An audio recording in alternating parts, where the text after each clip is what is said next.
ia ilunga Whaafetai ma le vinga Ono le alofa Mata utia le atua le tama E peo la sono ia ta vita Ilunga o le maua o aki Le te paia me asili Mamanu malo a ile ali Ia patili mama ese e mai lausina E matango pie la tua paola ina Wasuia nei o leonana Wasima nei paaleanga Wa o pia pia Yesu ilau paola tanga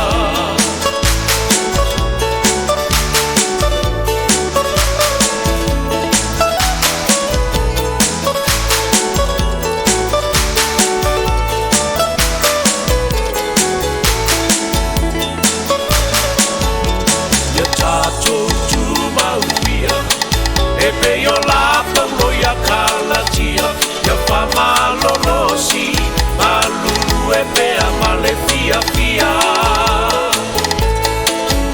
ia tua tu lautaleni e tau tua i pea moia e tau ranga ola e mali e pea lava mapaia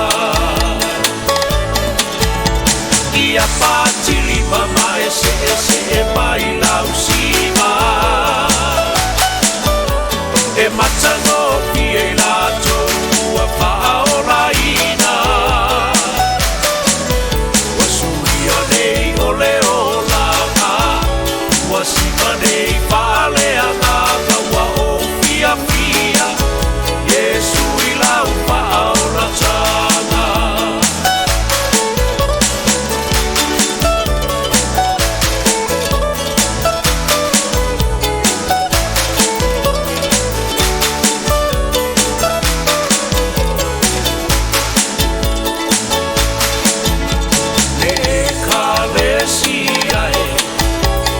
Mana tua ukuma vai alota toali na vai atu ile au mea mamae ia tau tua na lelei ia tala ile tala lelei lela no langi uma matangata ia pa lelei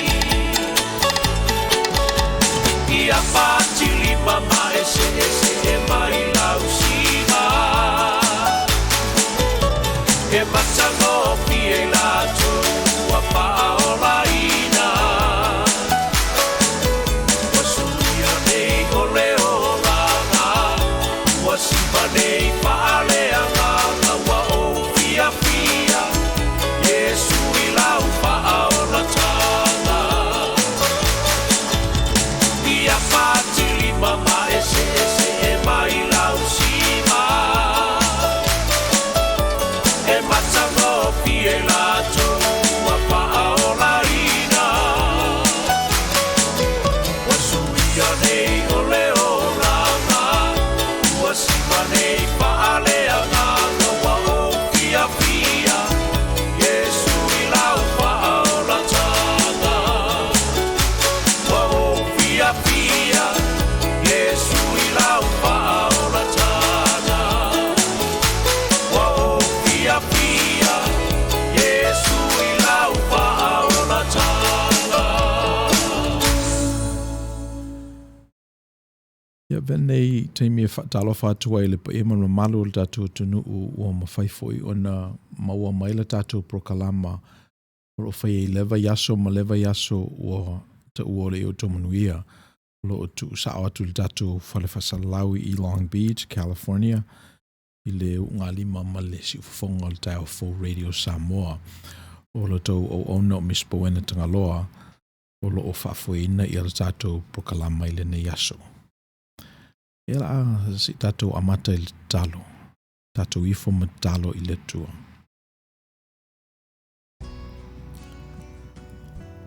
O mātou toe whailoa i leli i e lungo le nei malai. le malae le ifai e lima. Atimi umalava e mafuta mai ai mauli o lau whanau. Le hafo ilava se teimi o le o langa e mafuta mai ai ma maua le nei whaasala lau. O le nā lava ua tino mai ai le nei malae. Whangu mai ai mātou ua whapeina le whauwhauina e lawa fio malo nganga o mātou tangata aunga vale. E whauwhapea. A mātou toa anga o na whauto anga leo o mātou tangata. A whapele ai. E na whapeina fo leo na misi i mātou le whauwhatasi ma lawa fio. Au ape o lo fina ngalo lea. A mātou wa ai atu le oso mai o le lā ma le toi ngoto atu. Le sua mai o le tai ma le toi pē atu. Le angi malu mai o le matangi. O na mātou I loa loa la ia o le natura lo mate sau. E whapeina lo na whauwhauina. E tino mai lava pēa, lava pēa, lava pēa. Iou lava teimi. E whatasi ma le whasoasoani al tangata. Ai seisi o whaafonga mai mani awenga ma mafa. Me ta upu fo e o loo whai ma whatiata mai I le ola langi le leo lau whanau. Le soifualu I luma. Lo uno I ai le manuia lea o loo finangalo I ai lawa fio. Le mātou tatalo I au ngā upu o loo ngutu. Mawhauwhaunga o mātou loto. E moli atu ai le nei mauti noa I le tangata. E te finangalo I le manuia ai le o le malai. Ia umai la mātou taimi. Vi ia lo suafa. A file mu ma manuia lau whana mafuta. Lo nā la mātou tatalo e alatu suafo Yesu Keriso. Lo mātou ali imal whaola.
Ia toe whaatalo whaatu I le paia man mamalu o le tātou tunuu o lo o mawhai o na maua mai le tātou po kalama I le nei vaiaso. Te ua o le Outou Manuia. Le vaiaso o mawai na tātou tala noa ai I le mata upu. Well, whamai le tātou Outou ia manino lau tau tala. Be intentional with your speaking. Vasola o mawai peina tātou mawhau ai I le tāua o le tuwhatasinga o upu. So, o mata itusi ta itasi e tuwhatasi o na mawale o upu. O upu e iau lato winga pe a tuana I lato upu nei e tu whatasi e whawai se fuai upu. Po se phrase. O na iai fuila i o le winga o upu tu whatasi a maisi upu, le phrase, fuai upu. E mawhai ona ese mai nei lo le winga o le upu pe ana o ia lava. O tātou whaia whateita inga i le tātou sessions ua mawai atu i le tāua tele o le context, ma le tāua o le pale whengai o le isi upu, ma le isi upu i tutonu o le foi upu.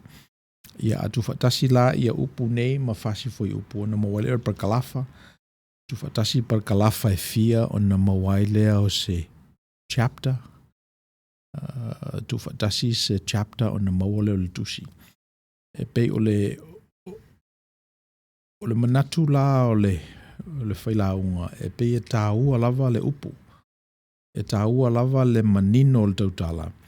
Ma o le nei tautala e whaavae mai i upu.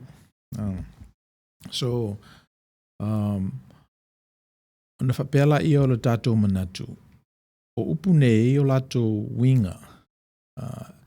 E o lato winga i tua, e o lato winga fo i whatoa i loa lava pe a pale whengai ma isi upu. Ia ona tato wane la ia i le tāua o le tautala, o le communication. Ona whamaile o tato o le tautala e le ngata o le tangata lea e tu whatasia ma avatua upu. Iai fo i le ngā ruenga ma le whaiva e whai e le tangata o loo taliaina pe whaalongo i upu. Le ngata lai na o le isi tāwha tolu o le tautala, o le communication. Iai se wheau. Iai se winga, iai se mafuanga e alaiona tautala, whaalongo. Ia mai fui singa se mafuanga tunga, winga, se mafuanga a meaningful message. A whapea ai na ona tautala lava ai le se whaalongo o na whamaile o tamaiti. Ia masalo pastor ua aleana long noulu na o tautala ia. Ai a whapea fo i ana ona whaalongo ai le se tautala, ai le se message o avatu. Ia ona whapena fo i lea ona vai le communication. Ona vai le tautala. So tauna i mena toru. Tauna i le speaker, tauna i le listener, ia ma le wheau fo i e tu whatasi. Ia ona tato wane la ia i le tāua fo i o le o ia onga ia pero kolisi. O a onga ia pe i ele require ina. A mesa tato i ne Amerika. Masalo po whape ina fo i ona whai i situ o le lalolangi. Ai o le a o ina o le tamititi mai le vasenga mua i le tausanga sorua. Require le a o ina na le mawhaiana alofia e whanaulo lava le tamititi a matalona te pena e alu i aonga.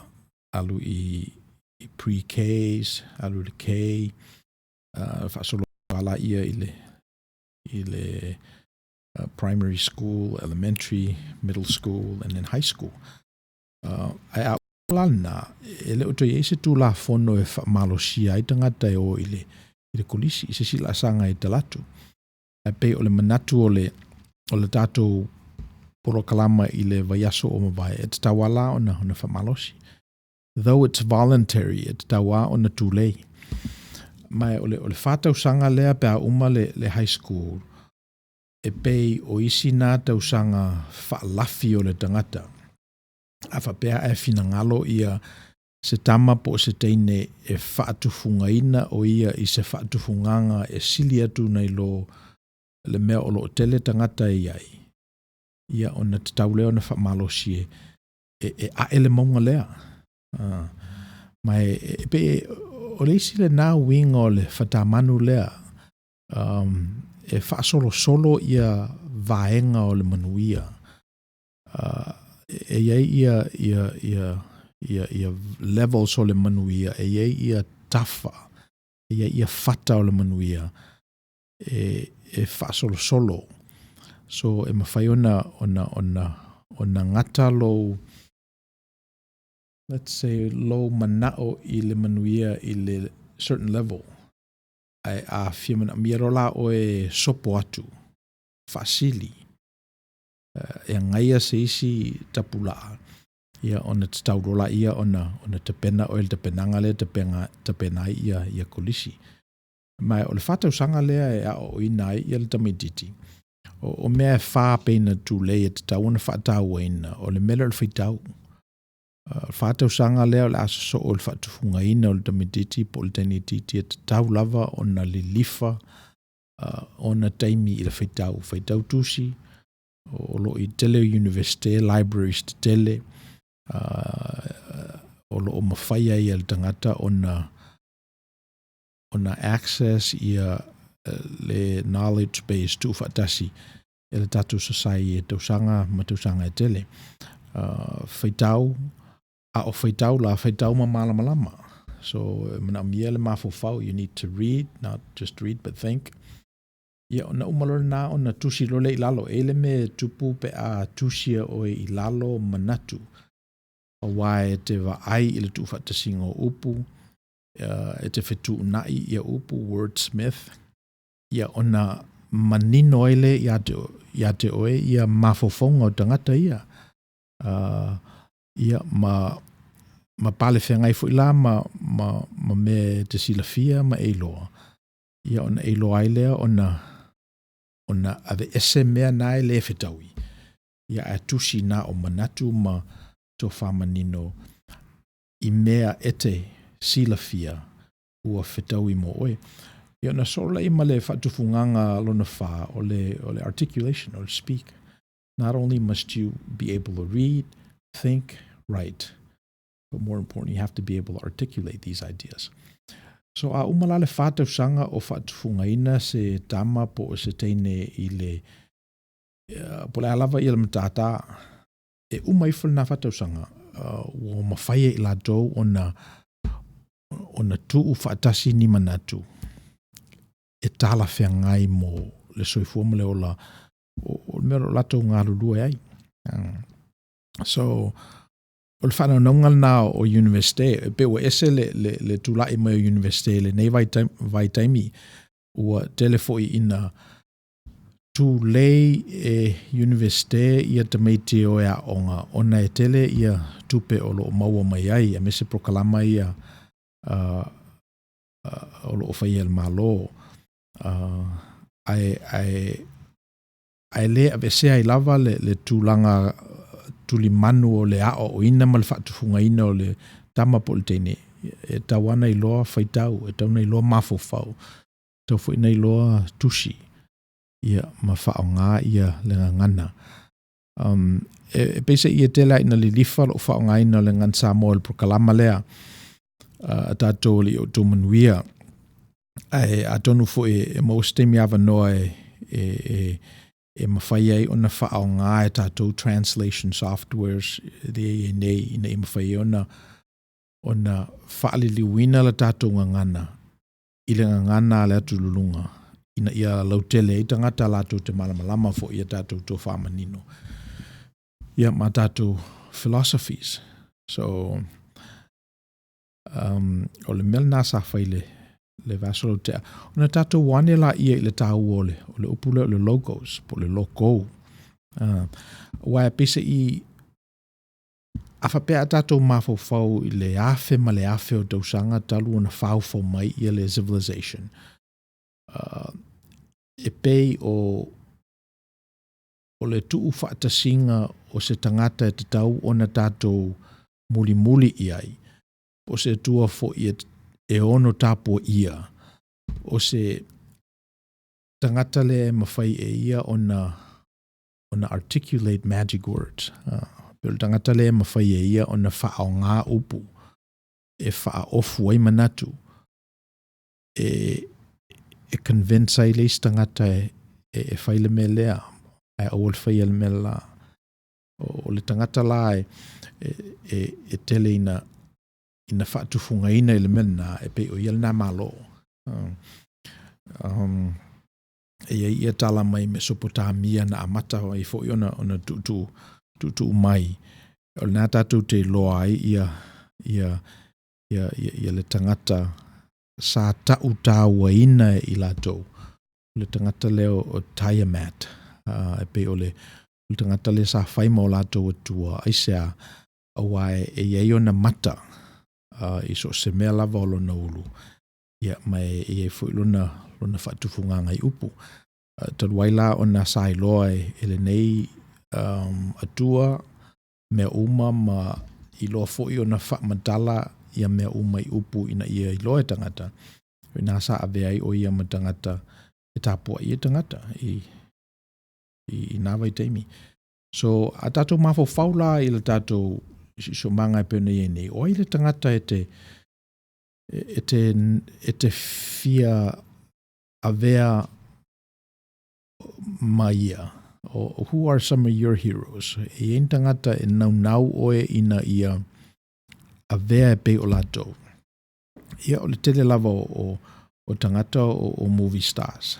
E pe o ina le o tele ina lilifa ia le tapo inga tangata e mese tupulanga talavou. A tonu e fo inisi e fia avea ma o latou matua. Ia manisi fo tangata taua loa o lo latou sisi o manga. Ia e pe o latou na e tele ina nale upu. Hero worship. E pe o le upu le na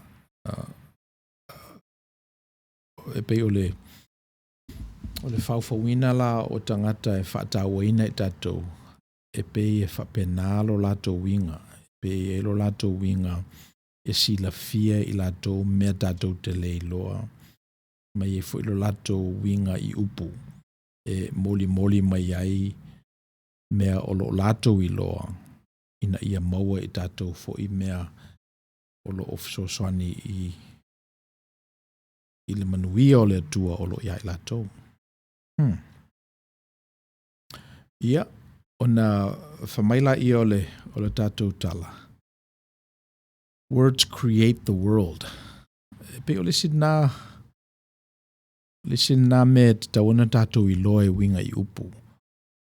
A le manino le tautala. A le manino upu. E whapena foi ona le manino le lalolangi. Po le ala wala le lalolangi o lo i el tangata. E iele manatu o le lalolangi le nā o lo o whawina e upu o lo o whaongaina e whawai.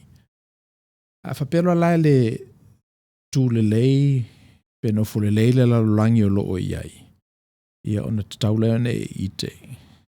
Tauna sui upu. Sui upu. Words create the world. Change your world by changing your words. Change your words. Change the world. Yeah. Yeah, ese manatu. Let's see. Okay. People still checking in. Yeah, ona dato mafo faula ia ile faa upuina e Ioane evangelia. Ia le mele o le liutino tangata o le upu. So, o le silea mea e tupu i upu pe a ngao. Tupu i upu pe a la iso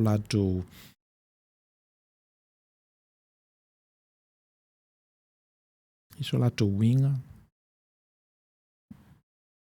O le alme tupu mama sangia.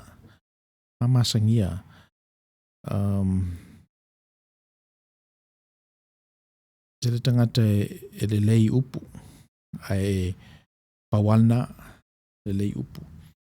Ia walo fo ia pe wo ia le lalolangi i le tulanga pe wo fa pe ai nai wo tele ia upu.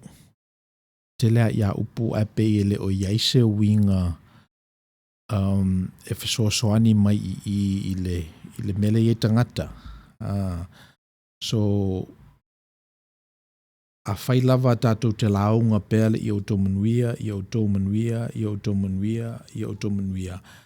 Ai le aise Manuia o lo o tātou mori mawina e whaongaina ia tūsi e loe tātou te lepe o vaai, whalongo, tofo. Ana ona tātou whemaya i Outou Manuia, ai le aise whailonga o Manuia. Le se whailonga tātou te pai, ia e le ingi langi soifua tātou te apa ma tātou whapea. Le o Manuia. Ona mamasangia la i upu. Atonu la na whapea ina le teimi na o mai ai ia le pepe forward kirisimasi. Atonu na ina ua o le wha atoanga o tausanga. O le sile nā winga po le nātura o le tausanga ina ua wha ato ina. O le ale winga. Ua māmasangia upu. Ua le isao ngā upu. Ua le winga upu. Whamaila o le teimi na whapea ina i lalangi. Na liutino tangata i le upu. Mai yoane evangelia sai le amatanga le upu. Sai le tua le upu. O le tufu e le upu. So, na finangalo lo la le tua ina ua o le wha atoanga o tausanga e wha atino ina le upu. Ia ona sui lola ia o le lalolangi e pe on tatou iai. Ua le ngata ina whai le tua e alofa i le tangata. A ua whaali tino mai lo na alofa i le tangata. Ina ua fio mai lo na alo i Yesu Keriso. Ua liutino tangata. Ua liutino tangata. So, I don't know, listen na fesosoani mo i tatou umalava. E tawana i se teimi e whaatino ina ai upu. Ia owane ito e mā tatou upu. Ia a vea tatou upu e whaima o wala. E ala mai ai i ala Manuia.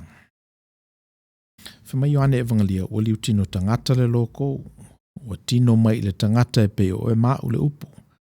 The transcendent God took on flesh, came to us, found us, took on our own existence with its pains, its sorrows, its vulnerability, and its joys. Ia olono winga ua avea le tua lea. Lea nei le amatanga matino. Ia atonu e te leani tino e mawhaiona ona embody ai ia le tua lea ma le upu lea a ua tino mai lava i le tangata. E pe o e mau. Ia na tino mai lo lava ia le tua i le tangata e pe o e mau.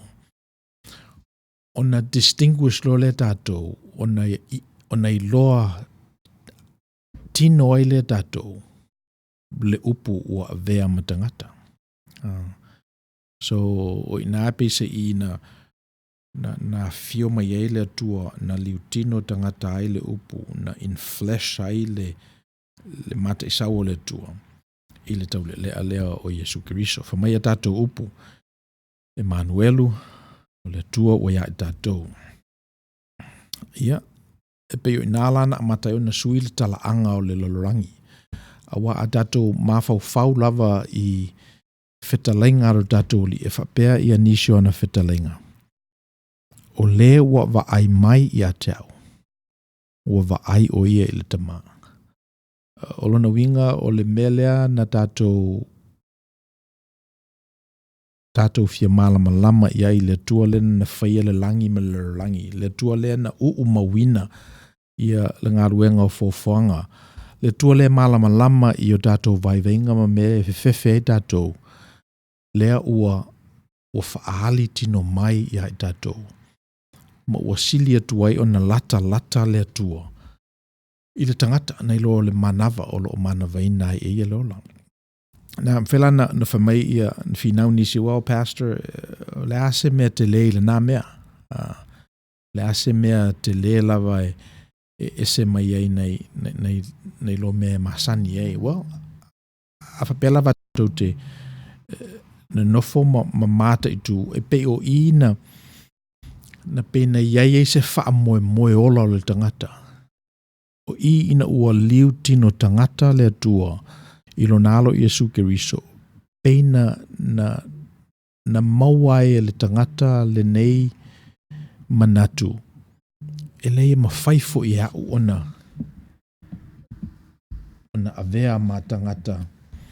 E sili atu nei lo le mele o te iei nei.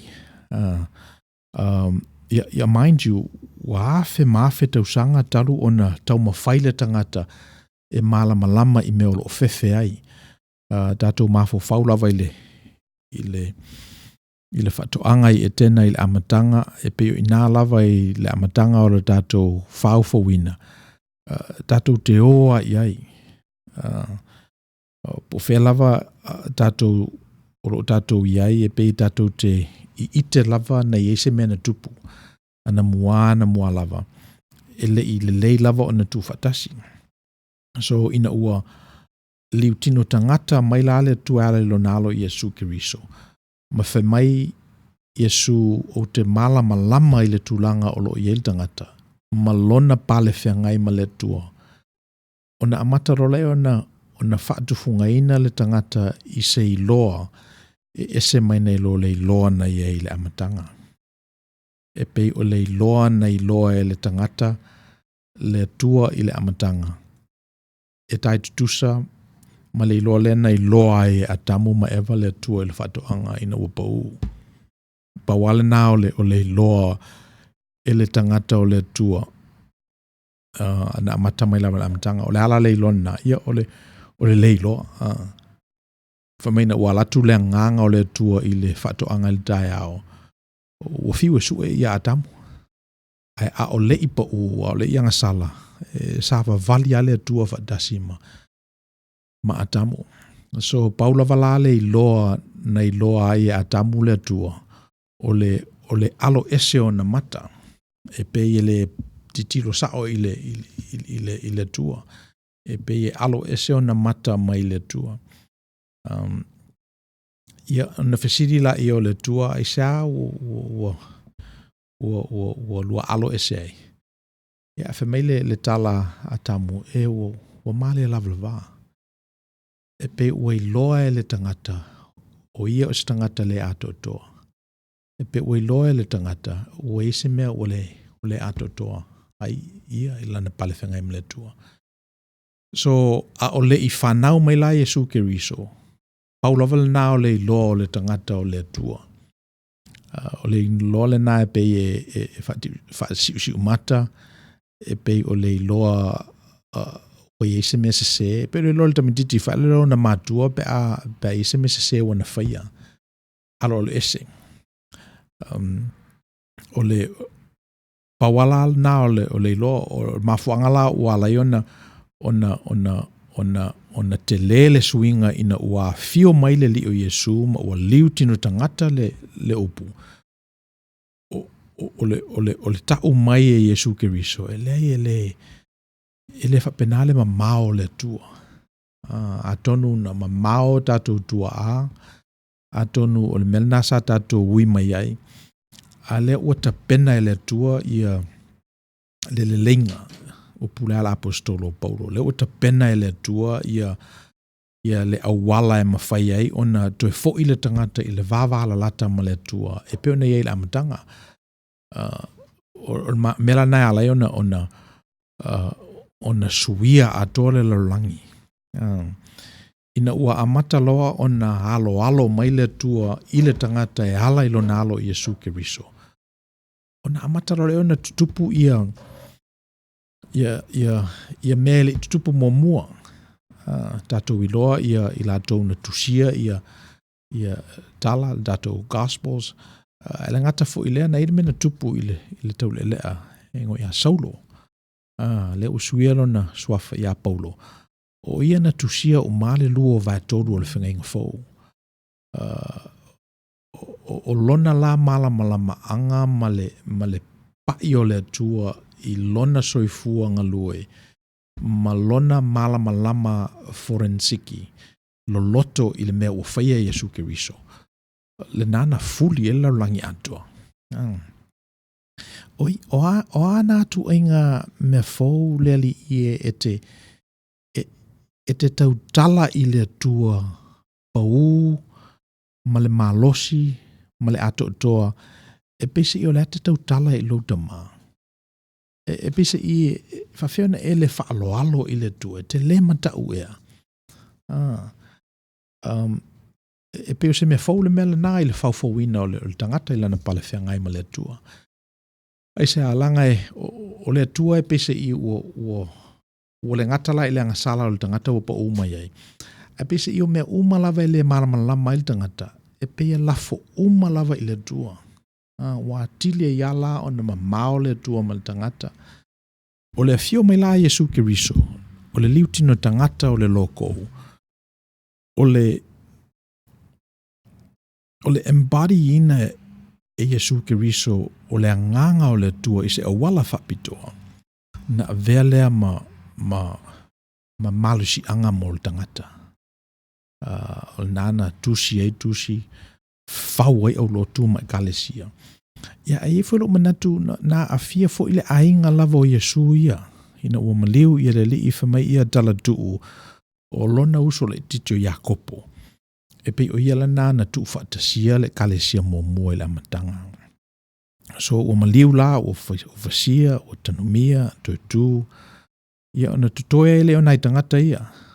O ai tangata ia ua peise i ua whaali whapitoa ia e Iesu Keriso. Ia lona fo'i pale whiangai ma le tua. Ona mawaile i la tau le malosia whau ele kalesia i la matanga. Le ala o lo o mai ia le teminei. O le tumu o le lofa tuno o le tua. Whamaile Ioane mo mua whaupus furuono o lona tumu ua mawai i tato umalava le lofa tunoa. E wha o popo i le lofa tunoa. So pe ia manatu ia Ioane Evangelia na ia le lofa tunoa o le tua ia i tato. Na isa wa pe o le winga na o le tua. Taru mai lava i le ina uanga sala ia atamu ma eva whamai e tuturi lava ele angelu mai e tena. Ia atamu muli atu ia le tua wha ofu ia ila ua i ofu. E tausia ia lo latu langa ua iai, lo latu langa to ilalo whaia ina, ma ua, telenoa. No telenoa le tangata, tawan whaila mea tonu, on mafu angana leana, na tutuli ai mai le whatoanga, isa ona uanga sala. Whai mai ia le tala kenese, e anga sala, ia ala, ngale mulemu atuale mea ma watu ia ofue. E pupuni la telenoa. So na ia la ia le lofa tuno le tua ile amatanga. A whai mai ia Ioane Evangelia. Ina ua fio mai ia le tua e ala ia Iesu Keriso nalo. O le tumo Iesu Keriso. Ua mawai e tatou le lofa tunoa e wha au popo i le lofa tunoa. Grace upon grace. Grace. O lisi lea tipi. O lisi lea tau mawhai o Ioane Evangelia wha malamalama. Ia leo o mai o Iesu Keriso. I le kerisi masi whatoa umon tatou wha mnatuina. Ia, ona whamaila ia o le tatou tala i le vaiaso o mawai. O le tumula le nā. O lo o tofu lia umatangata. E le na o aue iai. E le na o efo e iai. A o lo iai tatou uma. Ia, o le mela nā lai ona maua e tangata le malosi e whawai e kalesia. Na tutulia tu e fo ia missionale o tatou lau ele. Whatutu o ifa le mai, universite. Ia matele au isi ngā ruenga o tatou molmawina o tatou tupulanga. Sa wha vai mai lava i le nei, liu tino tangata o le tua. Ia, na sausa wala ia i le amatanga. Ia le kalesia, o mai lola ia le vaitaimila nā i le sfuruono centuri. Ia, nāna na tupu ele Reformation. A pesi e whaavai lava I lunga o le nei whaavai o le tāua o le tangata. Whapea ona tātou wanga sala I le tangata tō tasi a tamu e whapea ina ona tātou whaola ina I le tangata tō tasi o Yesu Kiriso. So whapea la tasi se mau lautele e mawhai ona tātou whaapu-upu iai I le whatutuanga ma le kanona Kirisiano na mai Yesu Kiriso. O le na le tāua o le tangata. Le tāua o le tangata. E le winga la le tala tāua o le tangata lea e iei ona vai vainga a o le tāua o le tangata lea o loo tau mawhai ina ia pipi atu I le tua. Pese I o le tangata le nā lea o loo tāua a waila ia I le teimi na tupu e le whaalawelawe le wao kaino ma apelu e peo ina na amata ona vai lua mai ai le tangata. Vai lua mai ai le tangata. O le tangata no ia kaino ele leilo lona tu whatasinga o le mealofa lena mai ele tua. Ia ma le tangata ngo ia apelu malona uso setu. E pese I o ila uana na faua leisi tu o le finaunga. O le tangata atoa la lea na le whatawaina e le o mai o Yesu Kiriso I le rangi o le tu whatasinga o tangata I e tolu.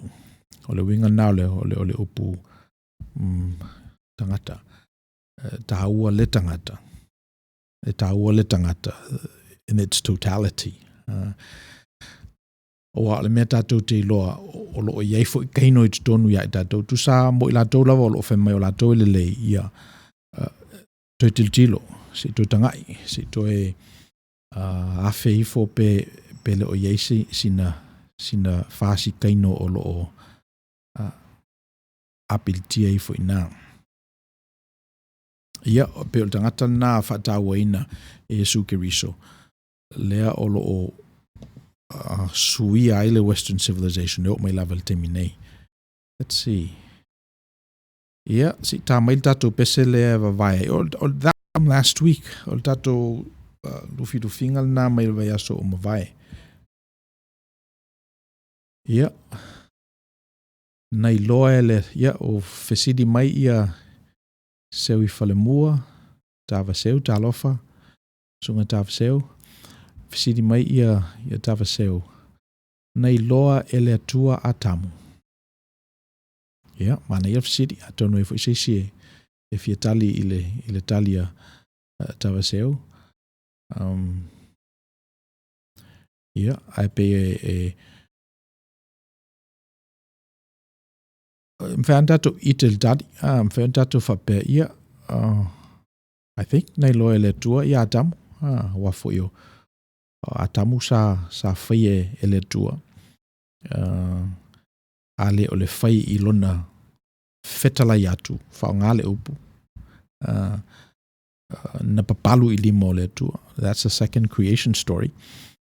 Ale I whai atu ia le tua o mai a tātou whaia le tangata I lo tātou whatusa, ona whawele ele tua o le tangata tāne malwhawhine. Atonu ia mana I pe atu e whapupula le titi mai pole ale le wing o le city pero la wa mai shot at it peise I nei loe ele tua ia atamu fua I le mawhai e ia ona I loa le teimina na lea I atamu. Ia, whais confuse I pole ale le sa ongo le fisili. Atonu to fo I might we'll circle back and see if we can true that up. Asi tāmali tātou pese lea I ona watu le tātou prokalamo neva yaso.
Ia talofa o le tatou pakalama fo ile o ta ua le o tau Manuia mo i latou fato a ki mai le latou la au o lo tu sa o tu le tatou fale fasalau Long Beach, California i le unga lima malesi ufonga o le tai o Radio Samoa. Ia pene i le tatou fasili taruai o le fasili e whapea nei loa e le tua a tamu. Ia le ua tali ia Tala Bailey. Whamaitala na sila fia lava e le atua a tamu. Awa o ia lava le tangata na mua whaia ilo na whatusa. Io e pese i o le a whapea o le whesiri o lo o whatua nga i le mele ta oea o le space and time limitation. Then o le tali lale na e tala whengai. E tala whengai a whapea e o bole ase mea o te whawina e na ia unofoa na ia o benches o te nofoa ma whau la mātou whalsa a whapea e o te whawina se bench o te ilo le leia le mea lai le i pona o la au lua le ono ia whawai benches ia o te ilo le lei pele ato toa ia whao na vidi le i te wha maula tua i lunga awai e tasi lua toru wha e stemi e vili e na le tolu ia ai le video ma ia pu fa so afa pela o le fesidi o le tali la io e loa nei loa le tu atamu afa pe o le fesidi e fa pe o pe si vaenga pe si vaenga e le loa e le tua e winga ia atamu ia ona mawhaila ia ona whaifo ia se tala awa a tato manatua ina le mena tupu. Peina ave ia le tua le free will ia atamu. Peina ave ia le tua le whaatananga sa olotonga e pule ai atamu. Po le a ia lana mea e whai. Ai pe i pauale le tua oi, paule leina na tosia le tua i leone one. O le la au lea, le ilo aile le leima leanga. La au umo le whaatoanga, pule ai ulua. Ana le la au ale tasi, le la au e lo aile le leima leanga. Aua ne i pai ai ulua, o le teimi lua te pai ai. Teimi lua te ai ai. O le teimi lua te o ia ai le na tapulaa, leina, tua oi. O na oti ai lea ulua. So, e pese e presuppose le tua, e le o i loa e ia le me whai e adamu i le lumanai. I le palewhengai la ma le tua oi le Outou, le tapu le Outou i lalo. So, a whapeala e tatou te tosinini i ina i seisi fo i tu, i o le tali e le i loa ato toa e le tua adamu. Wai pese i o lisina whaatufunganga o le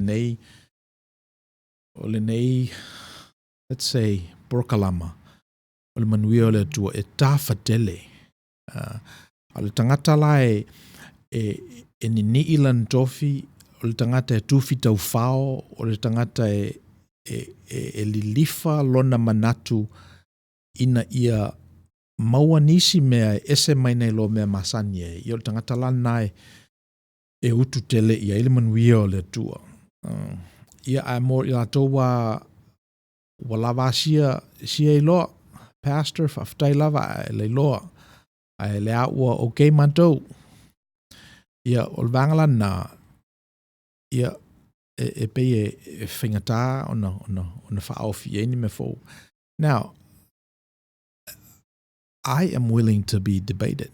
Afa pe ye se temi e tatou te e se fina unga a se whaasoa i o manatu ina ia oa ina oa fo i nei.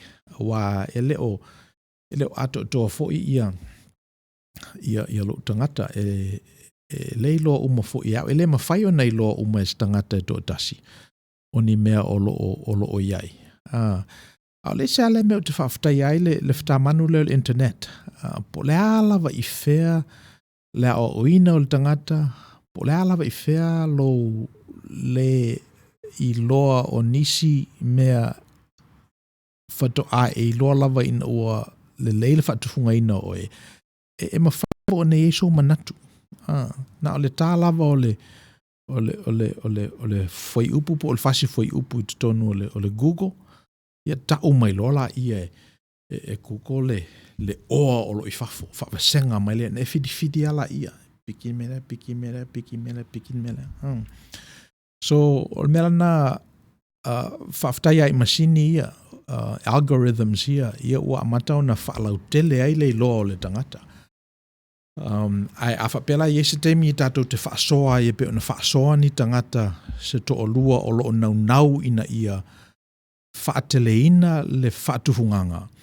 Ia o le mela na e tauna whai e tato, wai le mawhai na whai e computers mea na. E le mawhai na whai le algorithm mea na. Na o tangata lava ua utu iai le mauri o le atua. E mawhai o na whai se talanoanga whapena. Ia, mo i lato whato a join mai le tato Brokalama na sa tau mawhai e tali le fesili. Le uso fo ina na moa pena sila fie le tua atamu wa ia le tali na sila fie le tua atamu wa atamu na fai le tua ia atato no fo am tato tu mafo fa ule tala ia e pe e le isi la fia ato toa e le tua atamu. Ina ua whaia atamu le mea na whaasaina e le tua e o le whaia.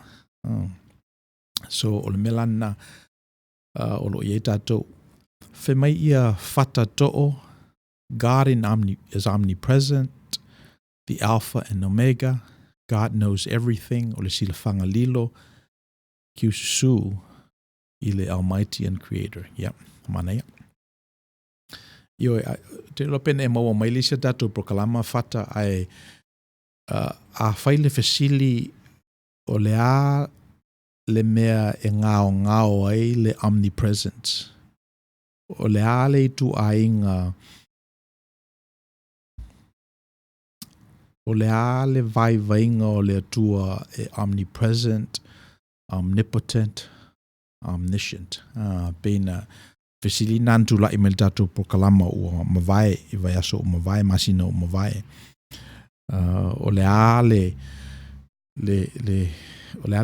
you know, that God that's omnipresent and omniscient and omnipotent, what does that God lack? And the answer is, it lacks limitations. Le tua lanai le o ienio na tupula.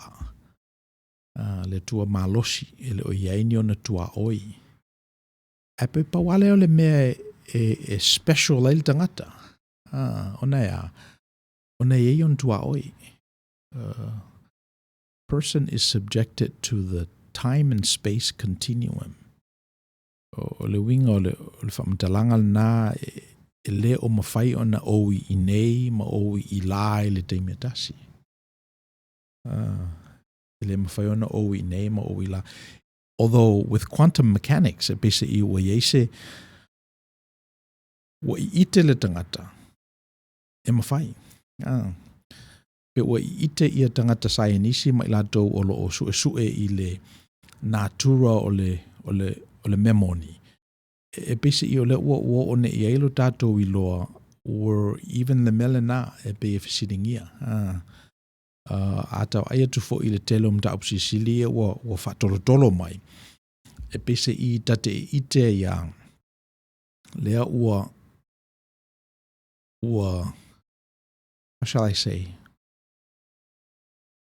Ua nofo le lei le ta ua tuaina o le tangata e muta o na taimi.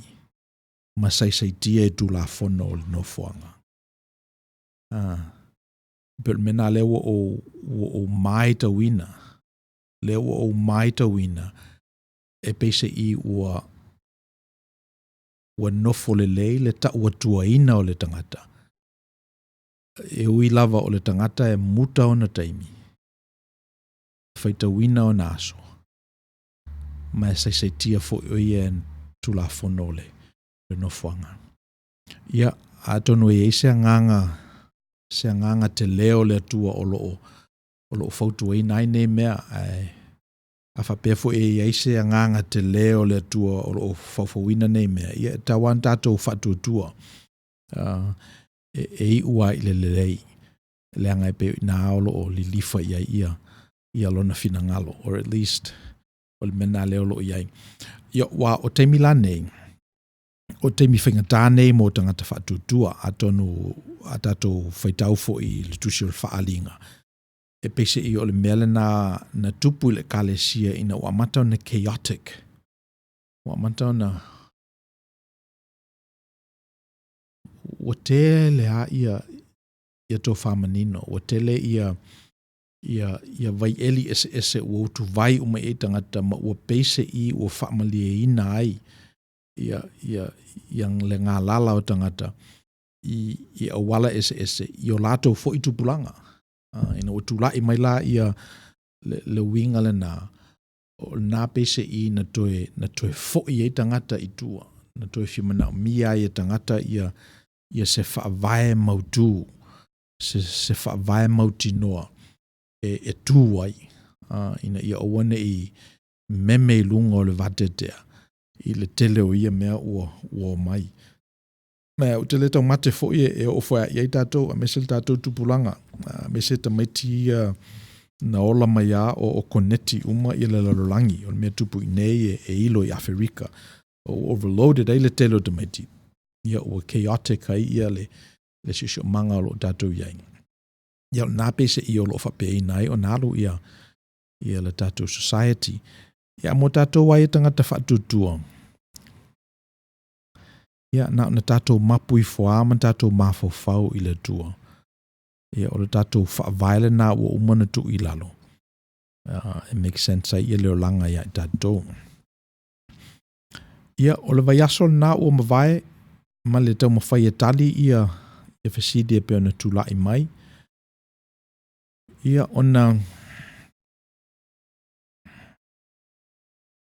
o le tatou Bible study la i le aso nei, o le mātai o e tolu, o whaupus futolu i le sfutfitu.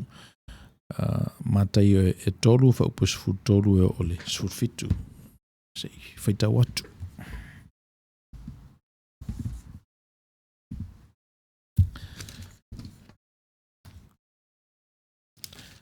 Tala lea i le ngā luenga a Ioane el Baptiso e tafu Yoritana ma le baptiso ina e Ioane el Baptiso o Yesu. So whapela ia lona whaitawina. Maliwa tuai leo Yesu mai Galileia i Yoritana ia Ioane ia baptiso inai o ia. Baptiso inai e ia. O vavao e Ioane i ate ia o whape mai. E aona e baptiso ina mai o au. A e maliu mai e oe i ate au. O tali atu Yesu i ate ia. Tu mai nei pe ia.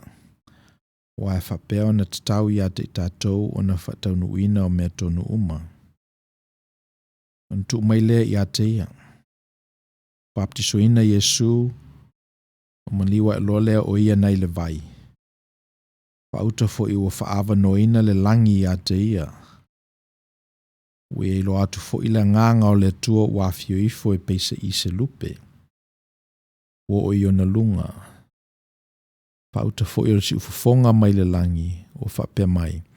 Lo watali i pele le nā. O fiafia lava i ate ia.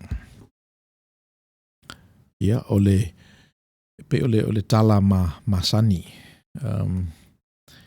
Ina ua ma wale ava noa e whaasoa ai fo i le whaitau lea i le sosa o mawai e pese i na ufata waina le ese o tali e ave i le vala au. Pese i na yeise se manatu ua tulai mai nei le nei perofeta Ioane el Baptiso. Le nei perofeta na Manuia o na matua Sakaria ma Elisabeta. Ua vaai atu ia Ioane. Ia pese i olo o vala au le tua ilona tangata. Ina ia owane i tau muli vai o lonta maa. Ia owane i awai farsaio masatukaio mai lato o te penaina le tapo inga i le tua i tono sunako ma malu. A pe o vala uina o ia le nganga o le tua e alu i vaitafe. Alu i le metu fua, alu i le meolo o iei tangata. Alu i le ise no fuanga e le masani tangata o na ho iai. E maua mai e faalinga mai le tua. E te pena mai e isi loa i le tua e ese mai nei le loa e masani e lato. Ia e peina matalaona o whapurapula pe o le winga le nā o le whaitau lea. Ma le te pena ina e le tua ma le nganga o le tua o le nei fui tangata, whainga luenga, Ioane el Baptiso. Ia le ngata la peina ese ia le sunako sa whaonga ina e Ioane. sa ese fo'i ona lava, ona la ei, le i ofu i o ane i la ei e pe ona masani ai, au forsei o ma lau sa tukai o mo staulanga, le i whalautele ona filatari, le i ai se pusa i lona mua ulu e tu uai e le tora, ma valo anga perfetta, sa le i manatu Ioane le baptiso o le mena tau na fai e ia ma o se mea o lo vala uina e le tua iai. Ia o na aru do lea ofu le fulful ka mela. O le ngata fu ila na sui na la e sui le sunako. Ia o sui fu ilan tau sami. Fai fe au ma ferseo ma o staulanga ai le leita mana. Ese a awa o taulanga ia tangata ia a watu le malu. Umano lava ona tipi le ua, asisina le toto, sunu i lunga o le fata fai taulanga. Ia ona a veala ia o nei tufaanga e faima. Ma mea aie la tau no nofo le malu. So sa tausi le lei lava. Sa ia i la tau le melo lolo. Ia whamela Ioane le Baptisto, ia la sui Philip diet. La au leto e diet e pe o na diet ai ia na isi usu o whainga ruenga. Lea o le a o aia ia le melivao. Ma le akirise, se akirise. Pe o na mena na ai.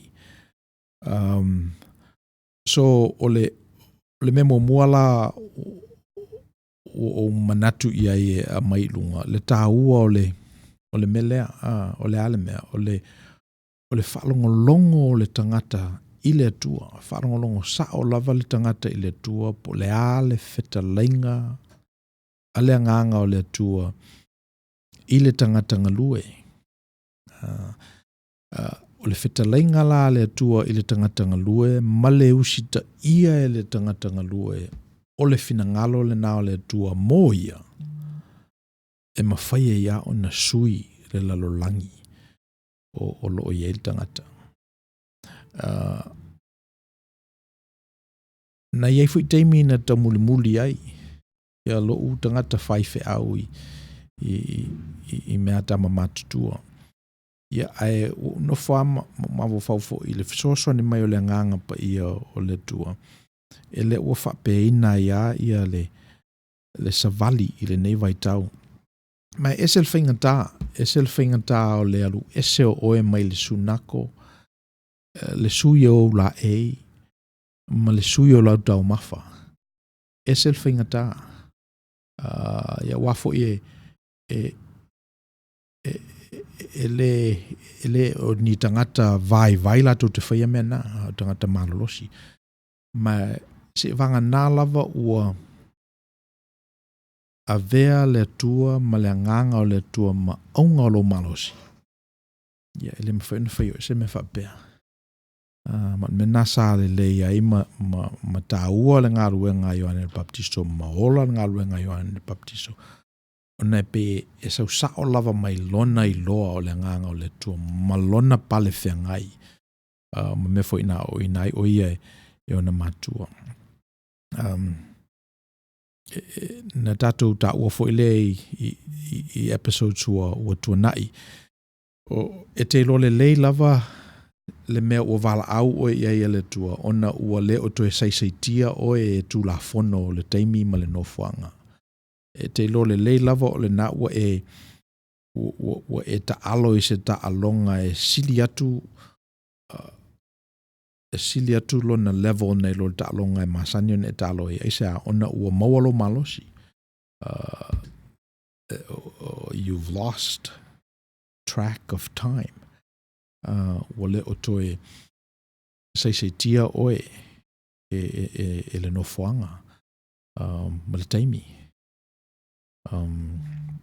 Ia te nofu whaama mawhau e le tau whapupulaina mawhau i taimi na e loai walo whangia oe pe alo whangia oe sa uo e ngalo ia ole taimi. E ngalo fo ia ole le no fuanga.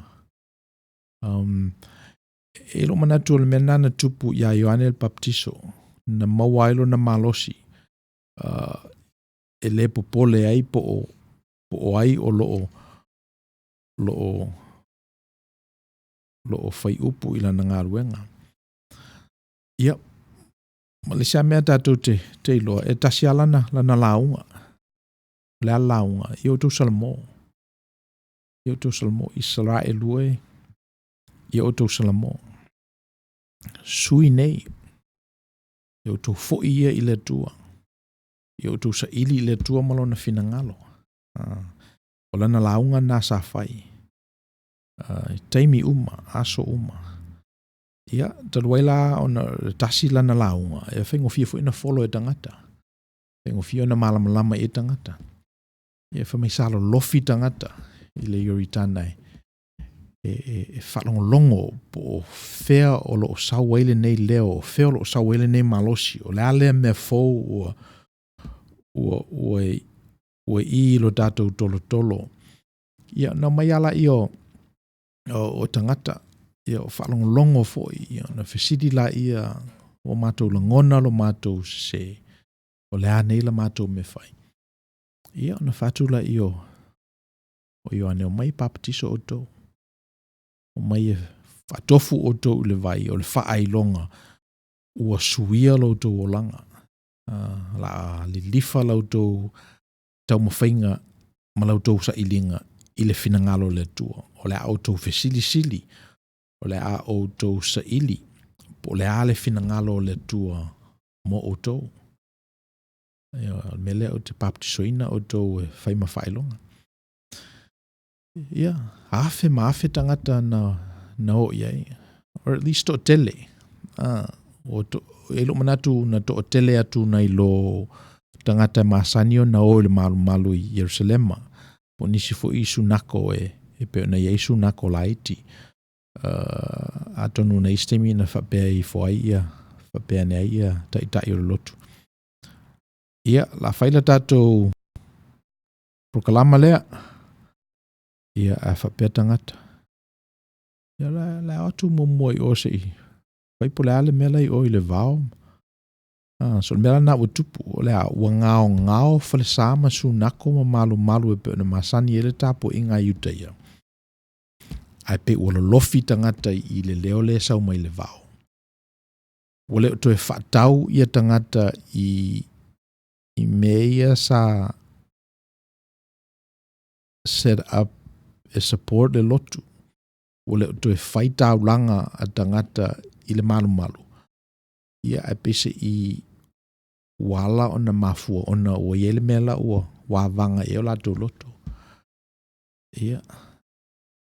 Mela utupu ua o fo I farsaio ma satu kaio o masol salo fo I manatu ia se Ioane ia po le ale mela e malmaloa ai ia ila la perfetta atali o Sakaria tama whaele le tātou lena tātou nuti mea whadasi sa il te mina ngungu ai whamtala ale tala o tupu anga fo o sili o Ioane ia ai o atu ia ai whamai ia Ioane le Baptiso o Outou ia na ousa wai o le manatu Outou o whanau a Abrahamo sao mai Outou mai le to sa lea le ai o le melu lu el tangata o le mela na sele e ia o le manatu Outou ona Outou o whanau a Abrahamo alo mai Outou mai le amiotonu o le tua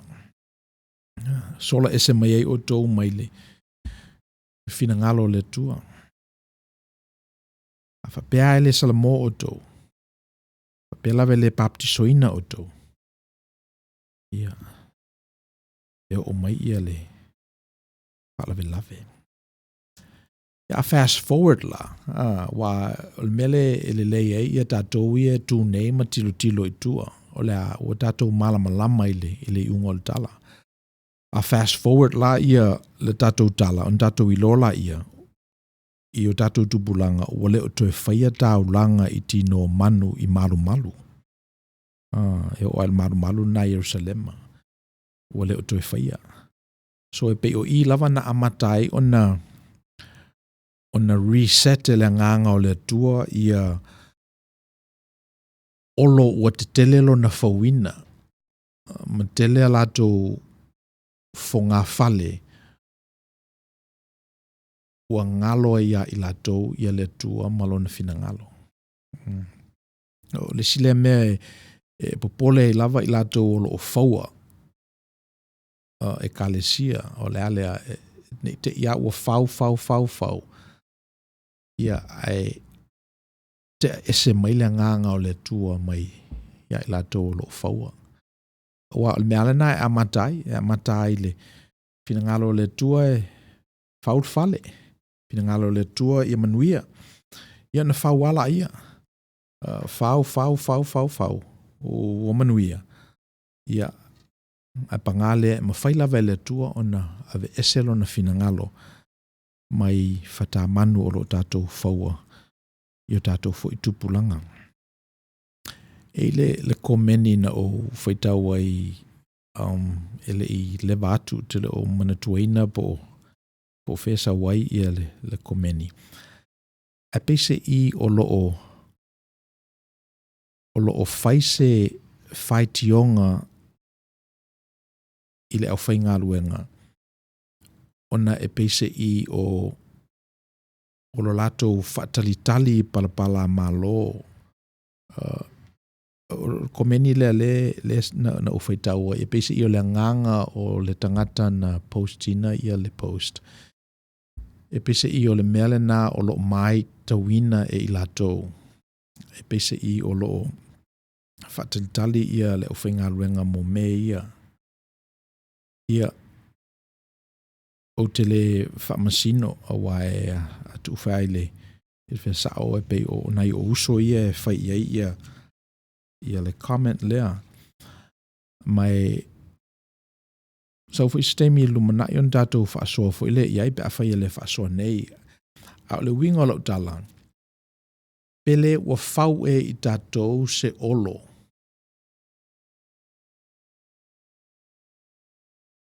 ua le o toi iai le fina ngalo le tua. Pese I o le mena pe ua whau e I tātou se whaputu ngā maa. Ua tātou tāpua iai le whaputu ngā maa a ua ngalo ia I tātou le mafu anga nā leina whaputu ala ia. Pele ua sola ese ea le nganga o le tua mai a sauro. Ina ua leo stai I tātou I lona fina ngalo tuli manu kanona.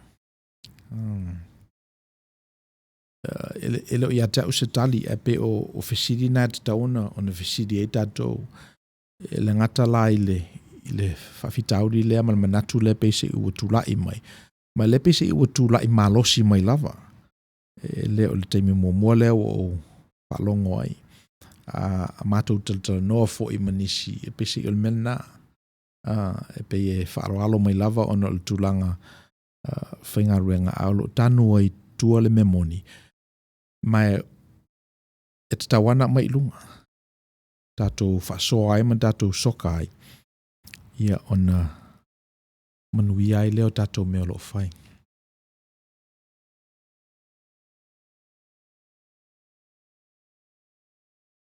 Ia, la tātou pese lea, se vavai e fo I tātou foe. Ia ona wha awau leo tātou talanga I situ.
mo i latou fatoa ki mai latou la au o le tatou proklama nei ua taʻua o le Outou Manuia o loo tuusaʻo atu i le tatou fale fasalau i Long Beach, California i le valelei ma le siufofoga o le taofou. Mo i latou e le o silafia o le foʻi o loo puʻe ia le ata i ona tuulaʻia i le YouTube channel a le siufofoga o le taofou ia mo i latou foʻi e o loo mawhai ona mai mo mai le tatou proklama i lunga o le nā malae. Mo le awanoa e whaasoa atu ai fwoi. Ia a mai ai fwoi ia ni manatu. Ina ia whau ailo tatou sa ia wale manuia o le tua mo i tatou uma. So o le tatou Bible study la le nā i le context na whai e Ioane le Baptiso o lana galuega ave le vao sui la ei sui le taumafa tasi le feʻau ia outou Samoa ia na atu ala i o tagata tumu papatiso o atu foi la ia fariseo ma satukaio pe latou na ia ua mataneo na latou lagona ina le e peise i ua le toe atu tagata peise i ua vai le foaʻi peise i o tagata i nisi mea o loo fauina o latou taimi ona mai lo laʻia i le aso lenā ia o le papatiso Ioane i ia ona fai atu lo laʻia o Ioane ia o le amiotonu o le atua ia mo tagata uma e lē na o tagata laiti matitiva ia ae mo tagata matutua ma maumea foʻi tatou uma ia e whamai la i le aso lenā na a latu ai ia le lii. Latu la ia le lii le vala au a Ioane le Baptiso. Baptiso ina. I o va ai mai Ioane ua latu Iesu ona pelo Ioane hoi. A e sau ea i a te au. O a o te latu i a te oi.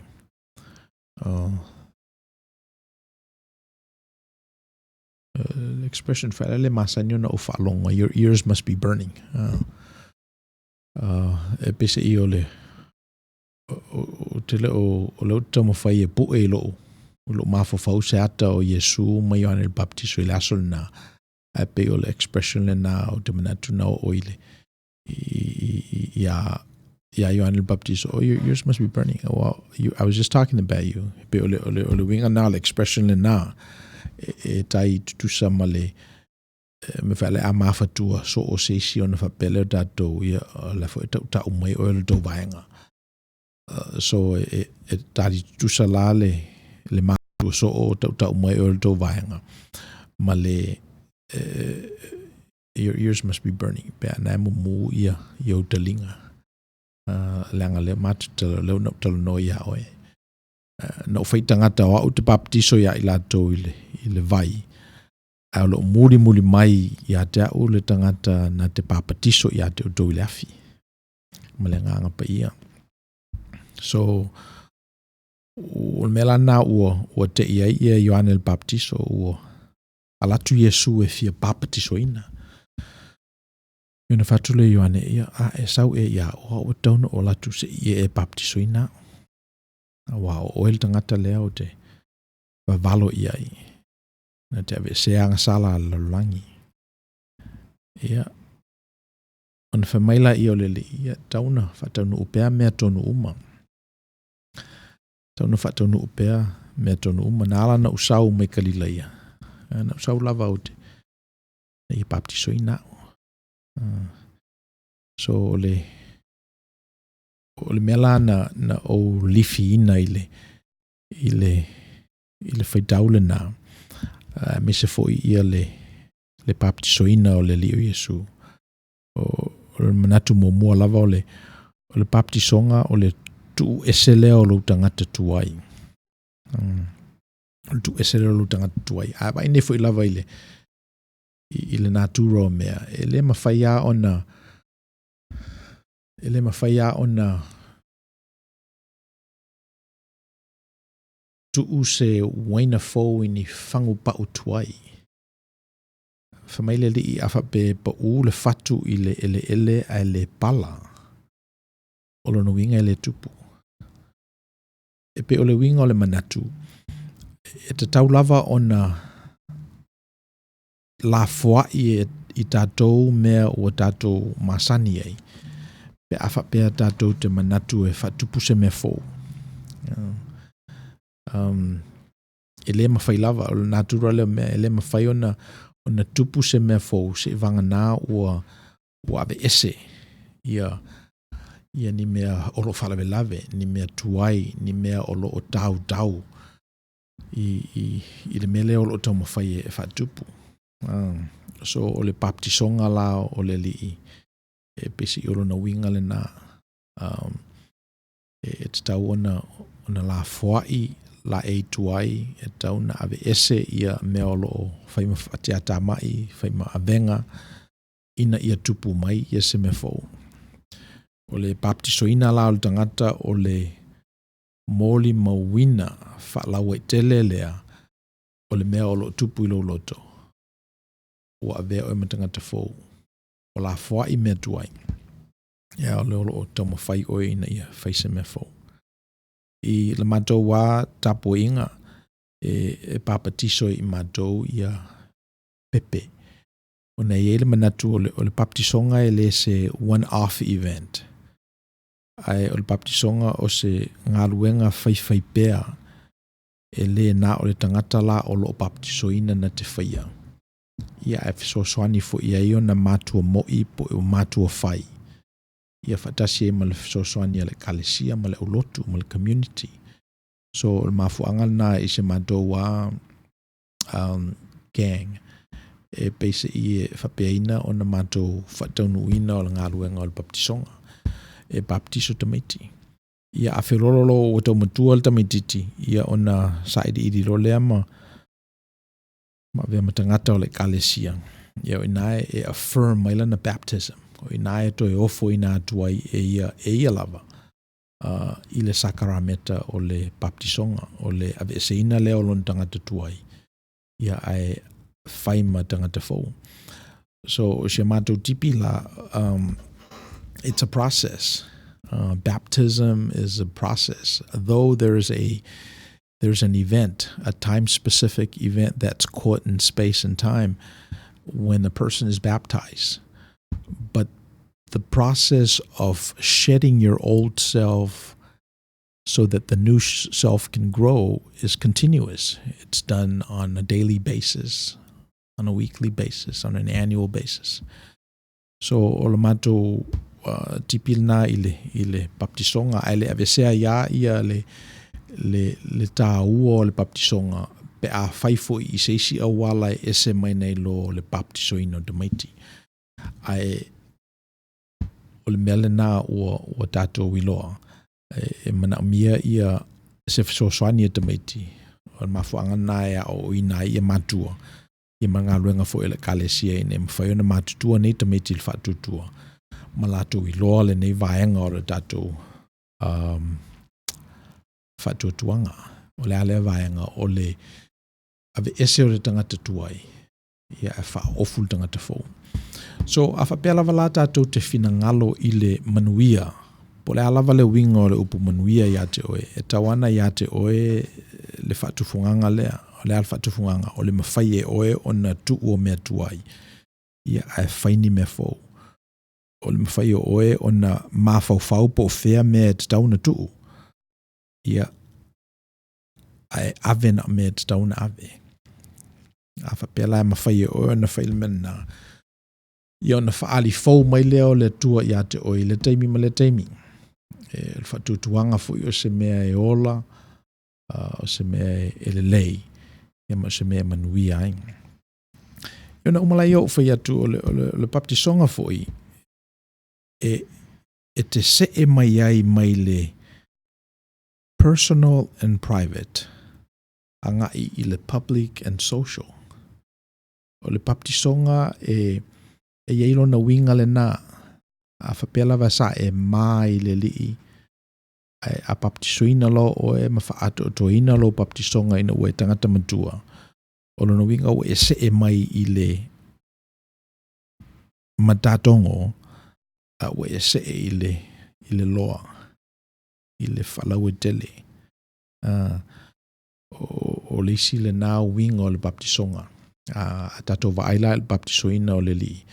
E peo i nā na amatai. Na amatai o na i loa e le li. Te mia o whaalafi o ia ma manu lona tangata ngalue. Ia sa nofo ai e le pumo mo o le latou ainga i Nasareta. Sa afsoswani lona te mai e latou kamuta ma latou meo lo fau. And umalo na baptisoina le li. Na baptisoina lo le li.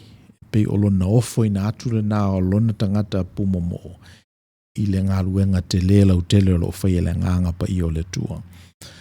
So, o le sile nā whaatufunganga e tauna whaatufunga e fui tangata Kirisiano e te tauna mawhai e i lato o na au mai lo lato pumo mo ave i le vatele ia ma vi i aile tua.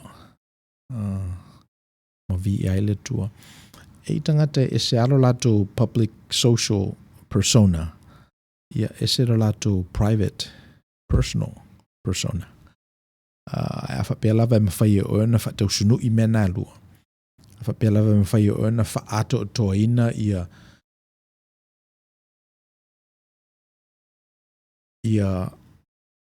polarities na lua. Ia ona umanatu leo ona o amata ona mantua oe i la le whaatutua.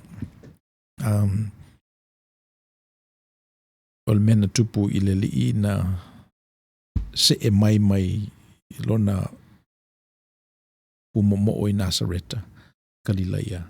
Ia ua vea nei o ia ma tangata ua ma faufau i e tangata, ua i e tangata mamai, ua i e tangata e whiamana o mia ia upu. Ia ona amata lola ia ona ngalue le tua i le tangata. I le tangata atoa. I ona vai veinga, pumo mo lea ua vea nei ma tangata lautele, ma tangata whaongai le tua i sisi awala. Mai o le baptisonga o lona winga na e lona winga whapea i nai ia tatou o le atoanga la o le whanaunaunga ia Outou Manuia. O le mawhaile i tatou o na whatau sunui ia le amiotonu o le tua. A o tatou i titi. Malona finalo fofola mai mo le lumanai. I te mi tatou te matua ai. So o le winga o le manatu. E le teimi e o ngatasi ai ia low personal and private with your public and social. A le leila na tu whatasi o le whiusua inga le na e mawhai lava o na whaongaina e le nganga o le tua. Ma ua whaongaina fu e le nganga o le tua, le low whatufunganga e whai ma me te talaini whai tutoa, e te leini manuia, e whalute i fo i ia ni loa, i tangata fo i olo o tō mafuta, tangata fo i olo o tō nuti mea whatasi, tangata olo o tō ngā lulue whatasi. Ma ia ato toa ia i al whamanuianga le tua. Ia te oe le mea olo e ngalue ai, ia man mea fo i olo o ngalue ai. So e pei o le melo no lua le na, o le tamu whailava ina ia tu whatasi le whina ngalo le tua i o tatu tangata ngā lulue. Ina Iesu tatu o ngā mole li. Ia ma le memo muli la, pese i o le baptisonga Iesu Keriso e ite ai pe participate ai le li, e ao wai ai le li i le tūlanga o lo o iai le tangata. E le iai sananga sala, a le ua papatisoina o ia pese i o stangata e le sananga sala. E iai sananga sala. E le i ate ia le ao le tua i se awala e a whaina ai, ia a o le baptisoina o ia ua a wai ai o ia i la ngona o le tangata ua totoo ia i le a o le tua. So o le baptisoina la o le li e ui ina le iai sananga sala ai na whaapeaina o se tangata i eni anga sala o lona a wai lea i le process, i le langona o le tangata ua whaamangaloina nang sala. Tangata ua salamo. Le tangata whaanono wailolon se se. So o le sila na significance, o le sila na mele lei i le baptisoina e le li o Yesu wa a wai ai o ia i le amia tonu o le tua. E peo na maua e tangata. Ia, Jesus needed to give us an example of a life that's completely aligned with God's will. E peo le pei nei lo le leia le li o Yesu. Nei lo le leia e tusa malona pale fea ngai malon tama. Nei lo le leila ve le li o Yesu. O ia o le tua. O ia o le tua. Aina wha mawalalo o ia e ia lava. Pui ala apostolo. Ua whai mo ia le winga o le polonga. Ua whai mo ia le winga o le tangata angasala. Le tangata whaanoa noa. Le tangata ua salamo. Ua whai mo ia le winga o le polonga. Ina ia mawanisi mo le tua malona whinangalo. So o le isi lana na whaatufunganga e te tauna whaatufunga o mai tātou ina ia tātou sava vali ai a ngai i le manuia a to toa e pe ona topule mai e le tua mo i tātou. E tauna mwhai e tātou ona whaatufunga ina i tātou i le awai whaatasi i la ngona, vai vainga, meolo i eitangata, siu manga, a wha maoni ro na tātou iai whaapena ona ato o toa lo leo le amia tonu le tua. Ia, o le launga na ma le Bible study. Whamaila ia le tausisi unga o le whaitau ina ua ngā wa i Ioane el Baptiso e papatiso ia Yesu. Mai wawa noa le langi. A fio mai le nganga o le tua e pese i o se lupe. O mai fo ili feta lainga mai le langi. Lo uata li i pele le na. O te fia i ate ia. O te lofa i ate ia. Ia o tau whaalongo i ate ia. No fo maho whau i le mel na. Ese le, o te le loa, o te mana tua ina te meiti laiti, e pe ro lato whanau naunga lava. Ia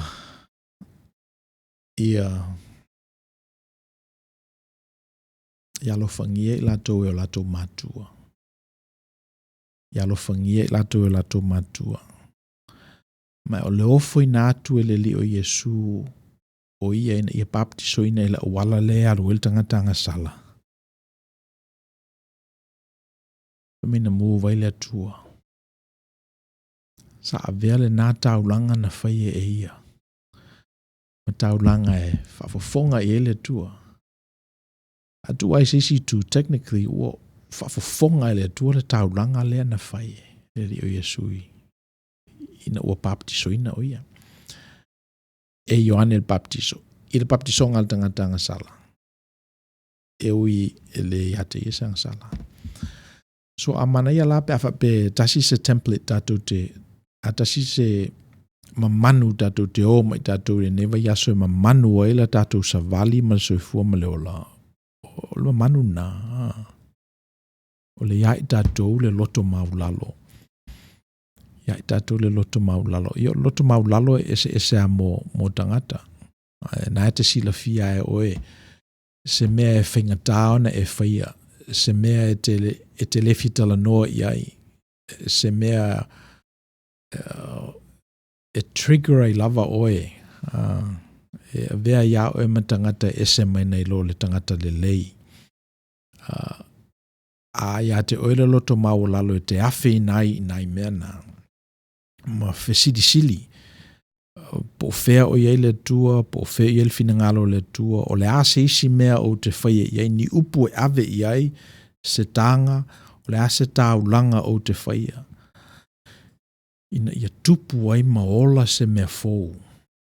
Ina ia pau e se ai ia mea tuai. Ina ia to ulu ai unga na i o la mata. Ama whai lava o na ia te oile loto maulado e te sa ilia i le mena na ia me afe i fuai.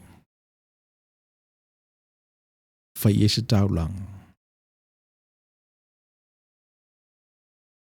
O ina i loa. Pele o ina e matala i le langi. Ai fiu i fuai le nganga o le tua e pese i se lupe. Malana whetalainga. Lo uafa fine. O te alofa i a te oe. Ia, o sau tato song request Whanau for Winner by Samoa and MTV.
Lepa, Fowina, Leola.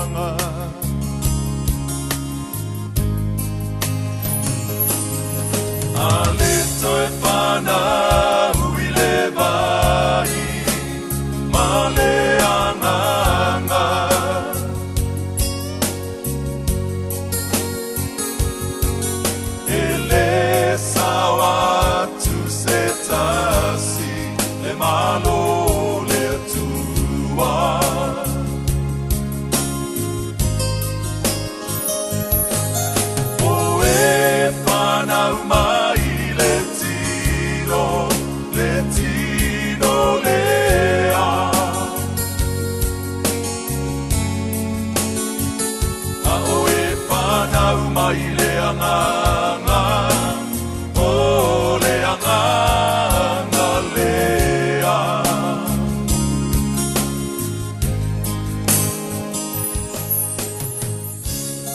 Samoa e, lo watunu pele i le anganga. E moni wa wina si o tātunu u i le tala leleia Yesu Keriso. O le foto, o le mawalunga, o le atamai wa e iai. Ai whai mai Yesu, o le toi whanau o le tangata, o le salamo o le amai le whaia o le angasala. Ma toi whanau whauina, ma toi tuina atu ato toa olo na olanga au na ile atua, e tusa malana fionga whauina. O le ana whetalaia Yesu ia Nikotemo, a le te whanau i le vai ma le anganga, e le sawa tu lamba, i le malo le atua. A le toi whanau i le vai, ma le anganga.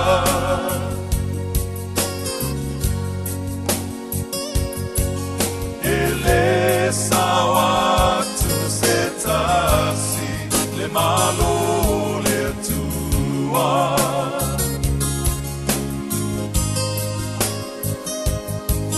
O e whanau mai le tino lea.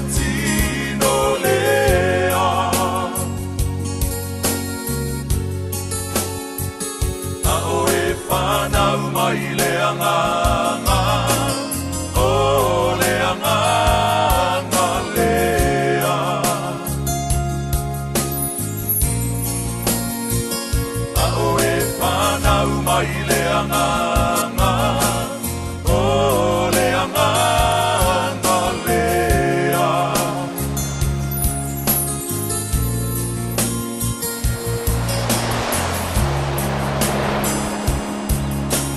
Tua, A le toi whanau i le vai, ma le anganga.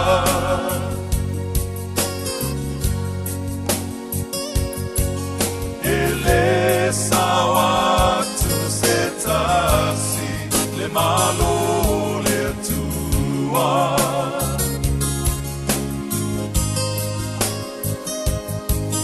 O e whanau mai le tino lea. A o e whanau mai le anganga, o le anganga lea.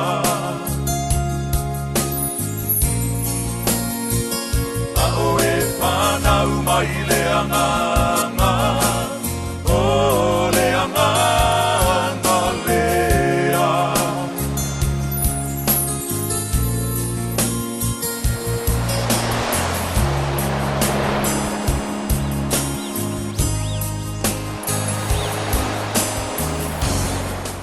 Lato whatoa ki mai lato la au o le tato pokalama neu to o le Outou Manuia o lo tu sa atu le tato whale whasalau Long Beach i le tautua al si ufonga o le taio fou Radio Samoa o mispawena Tagaloa lo o whafuina le tato pokalama i le neva yaso. O le uman tato tala noa i le tato mta upuna i le vaso o mawai i le taua o le manino o le tautala, a wā a manino o le tautala o na manino la i o le lalolangi.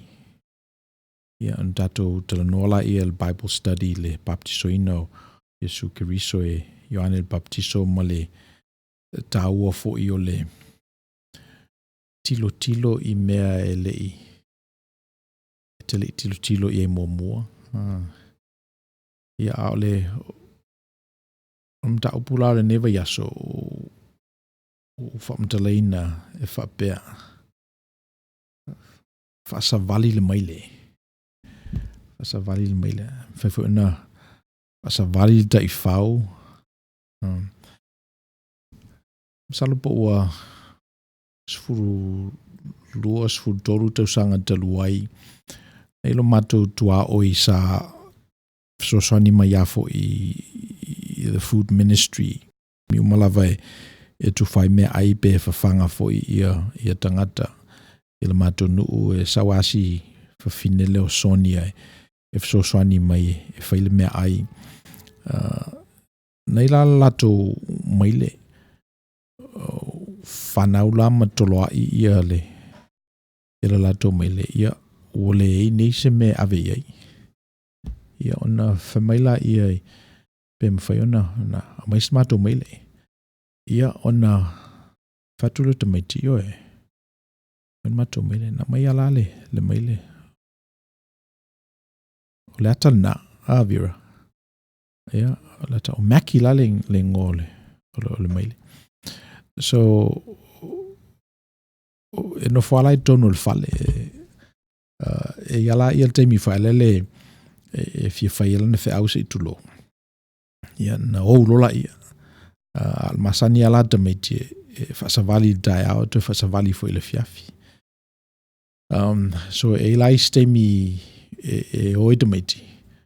Ia ona pa uwaile ole whaivalu filima na ia maumareta. Ia at tawa na whasavali a wa ale whasavali pe matu te o I se pole ase event e whai e o mai o whai atu na whau tono whale. A ole ngole na ole matou maile o maki. A ole mela o whamatale na il tala na ona ele ima mao tele atu na whai eise ko meni e peise I watangi ai how shall I say? It was a judgmental. O komeni la na whaile I whetalai ngāru tātou o li'i. E whapeltara le li'i. Awe te wa ai atu I le utupoto I le mata o lo uso. O ne whamaile ia, brother, se I o ese le utupoto le nā I lo mata.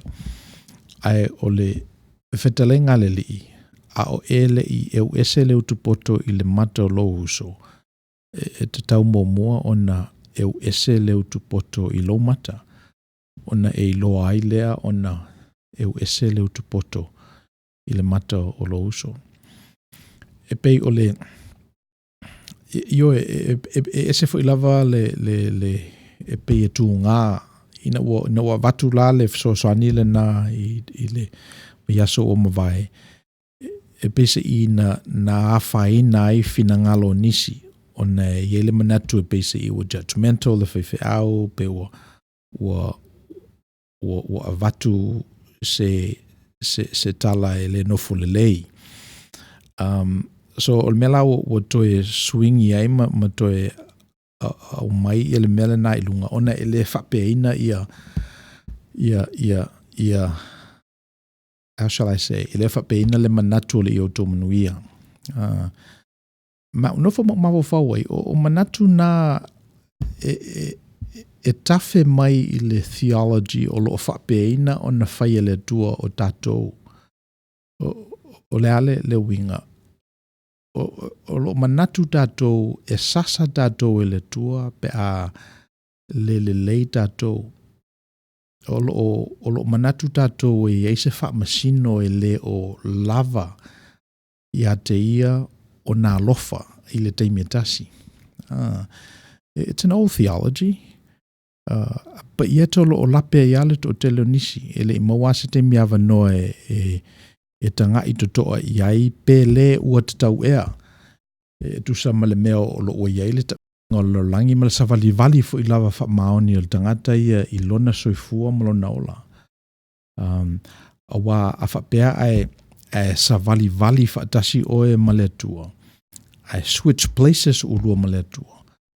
Ona e loa lea a whapea e maua se awa noa e te whau ai se lalolangi. That's the least of what you want to do. O le judge o tangata, male sasa o lau whanau, male whai o nisi winga e pese I a reverse, e te le finangalo fo e whai atu te oe. So e pei o le mea nā leo ua iei le savalinga, o le whatete inga lava ia mātou I nei I Amerika, le movement leo le hashtag #MeToo. Ua tūlai mai a ia whawhine ma whamai o whaina lātou ia tau sanga e tele. Ua lanu ai fo I la ma ua pe ua whewhewhe ai ia tangata e whaise mea.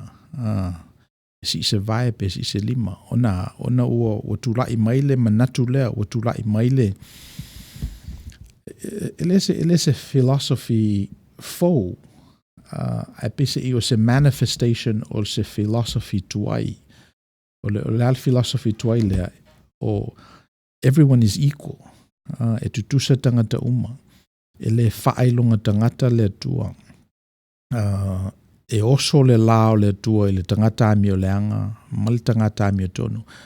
O manatu uma ia o leva, o tuai lona tuu I lalo.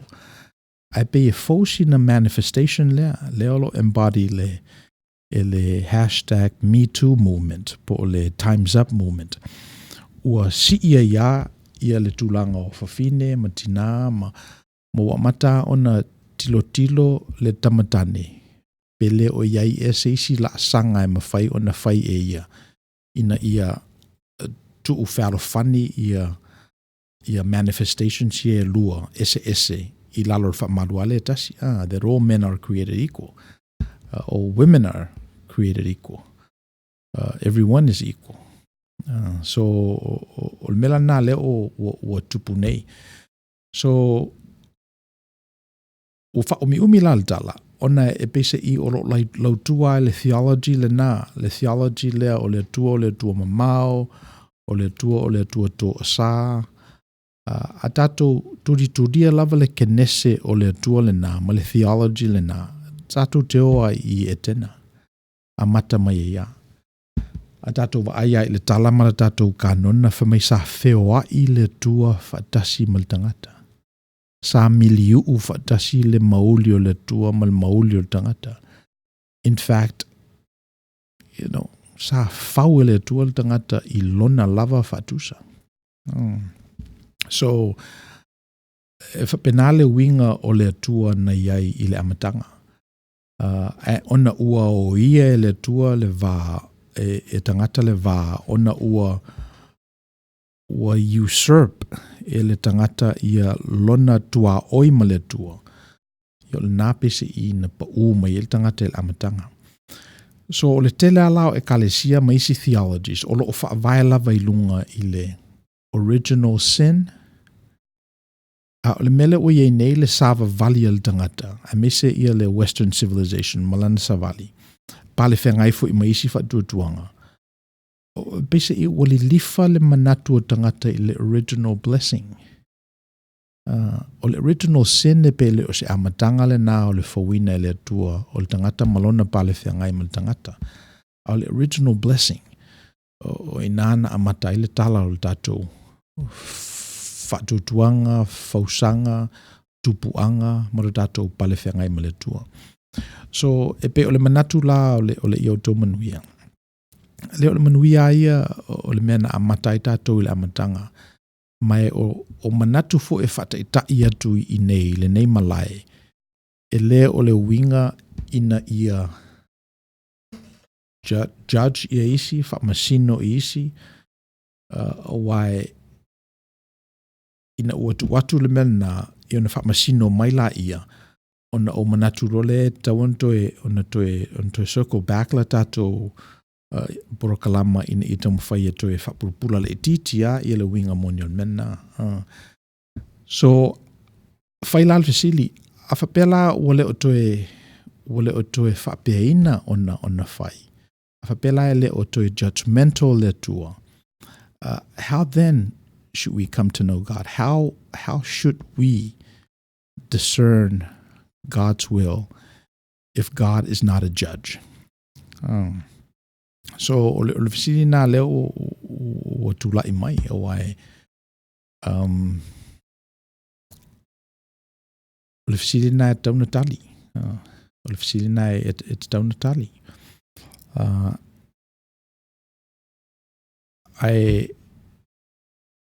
ia le me mawhai ona whai le tangata I lo nāpu mo. Ia le me mawhai ona there's a personal cut to God's blessings. So what you do, as simple as it is, and as unheroic as it could be, could have an influence, an impact on how God's blessings are meted out in the world. So umilala utala ona o se task e pe e whatau waa le manatu o tangata e pe o le whasawaliino le maile. E mawhai lava ona yeso na ramification I le soifua ma le ola o le tangata. I le lalolangi au. So wa a le whaasawalaina le maile e te o whailana whi autonu le whale ia ita mama, whiwai ia upu, whiwai ia ki mea nai whai. Ia ona vili e yala ia o le mta upu se siri lea ai ana se I whaima whaasawali le maile. Ana se I whaima eu ese leu tu poto I loulava mata. Ana se I mua ona ta pena o le loto I whale o le tangata. Ona whato a alua I le whafo. Ia, a tonu e fo ia mai ai le whawhita uli o lo tupu nei. #MeToo movement. O le ua o lava I policy sa company o amata na sui. Ona ili mafo wina mua e tamatane a o whawhaue I la tau whata manu ia ma prokalama ia ma pisinisi nei ma whalapu putonga nei. Le tāua fo I o tina. Le tāua fo fine. Ia lewa mata nei ona lautua I nai le tele o whalapu putonga. Ia le mea lawa e te tāua ona whai. Ia awa le sila mea o mantua I nei le si ngalu o lo whati nei o le meleta o le whistleblower o le Kitan laws.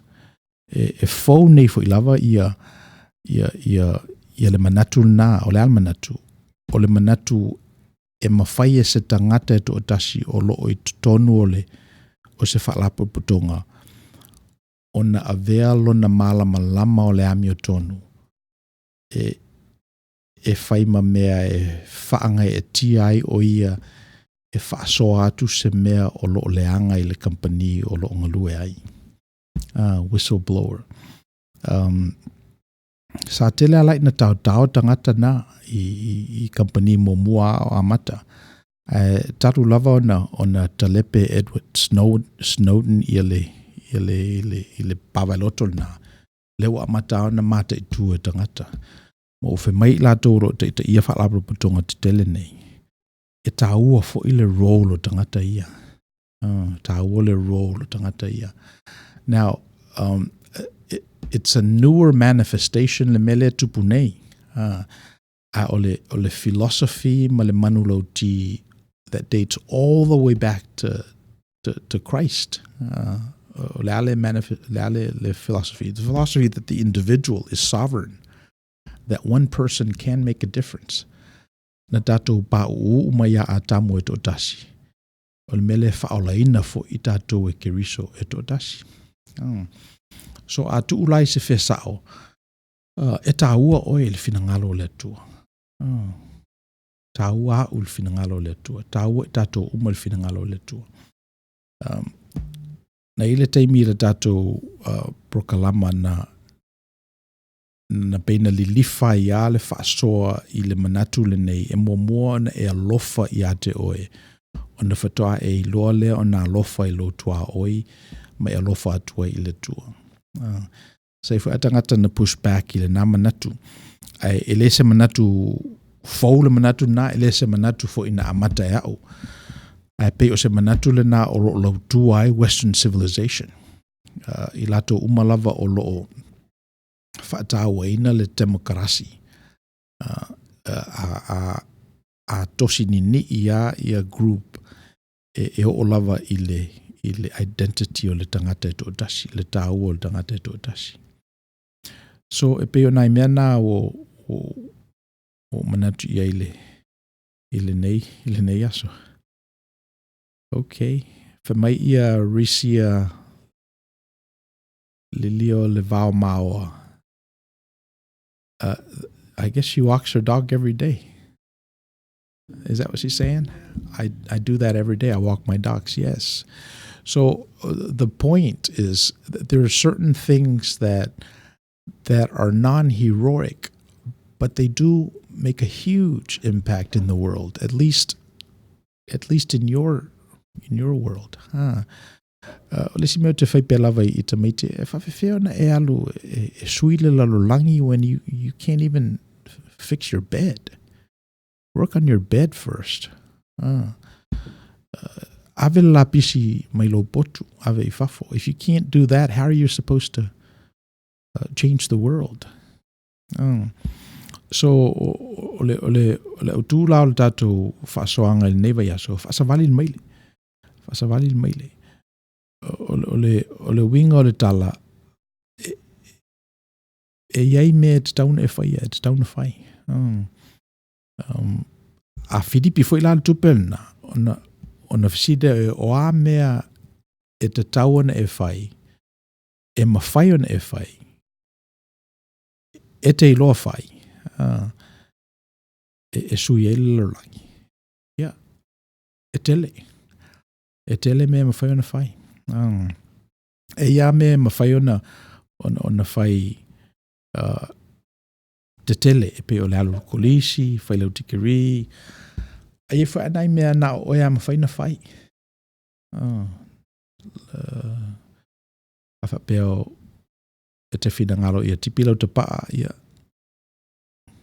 No whisidi pe whiau sikareti e ula ele I te vaiaso ia ona whapele o ia ua le la lewa maua nei e fast food sikareti le vaiaso. Ia la mele tipi lalo po le toru iwa, pa bele mawhai on tipi lalo le toru lima. Ia ona whai e ale whapena. So, ia pe tipi whi lalo le lusfuru lima ma. Leo te mafo fau I tangata e lo uolanga e ula ula. O le la e whatau sunu I le alofa ma le manao e judgmental. Mena le pese I e alo e mawhanape. A whapea lava e te whina ngalo I le meleo tau tultuli e le proklama I Outou. A whapea te whina ngalo I le Manuia. E mawhai lava ona nga osia oe ni langi soifua e te iloa I ua Manuia oe. By paying attention to the details. So if you want to change the world, you have to start with your little world. It doesn't have to be heroic. You don't have to go out and change the world. But that's one of the lures, right? We have these big problems in the world that requires big and heroic solutions, and we're all wanting to do that. But according to Jesus' teaching, don't see the log in your brother's eye and then say to him, brother, let me take that log out of your eye. But Jesus said you have to look for the speck in your eye first before you can help your brother take the speck out of your eye. So, e pe o le aonga le na mo tātou. So, o le mafuanga lai alai ona aluanga I luma I ala tātou prokalama, ona ua amata mo moina. Sa tele lava le tātou te penanga I sessions mo mua o le prokalama nei, ia tau mawhaia ta pena le mele ta o le Manuia, o le ingo le tātou prokalama o le ia Outou Manuia.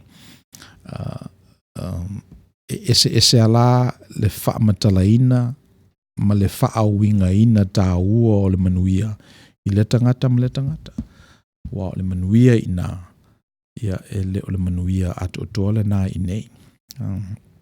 Ai lale manatu, if you have agency, if you are given this freedom and free will where you can co-create with what God is doing in the world and in the universe, then you will begin to get a glimmer of what that blessing is about, you will begin to have some control and agency in your life such that you are no longer a victim. You cease to be a victim. You refuse to be a victim.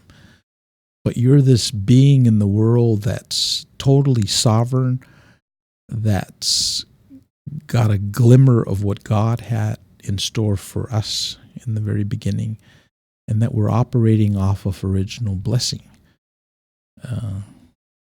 in addition to original sin. Because o le mena ele mawhai tatou o na whaise mea fō se wangana ua whau I lungo se whaavae mauti no tū mau le maluluina. Awai o le sina me o lo tupu nei ua mai ia tupu langa fō ia ma mana o e tasui mea. Yeah, changes is good, but it's very difficult, and I think if it's done irresponsibly, we could reverse millions of years of civilization, such that we become chaotic, and then when we're in chaos, then we long for order. Yep. La ta'atu ia. What, the news? Did you want to do the news? Or, yeah. So la ta'atu ia tato news ia na tapena mai ele IT ia ona whaawau tato pukalama lisi tū.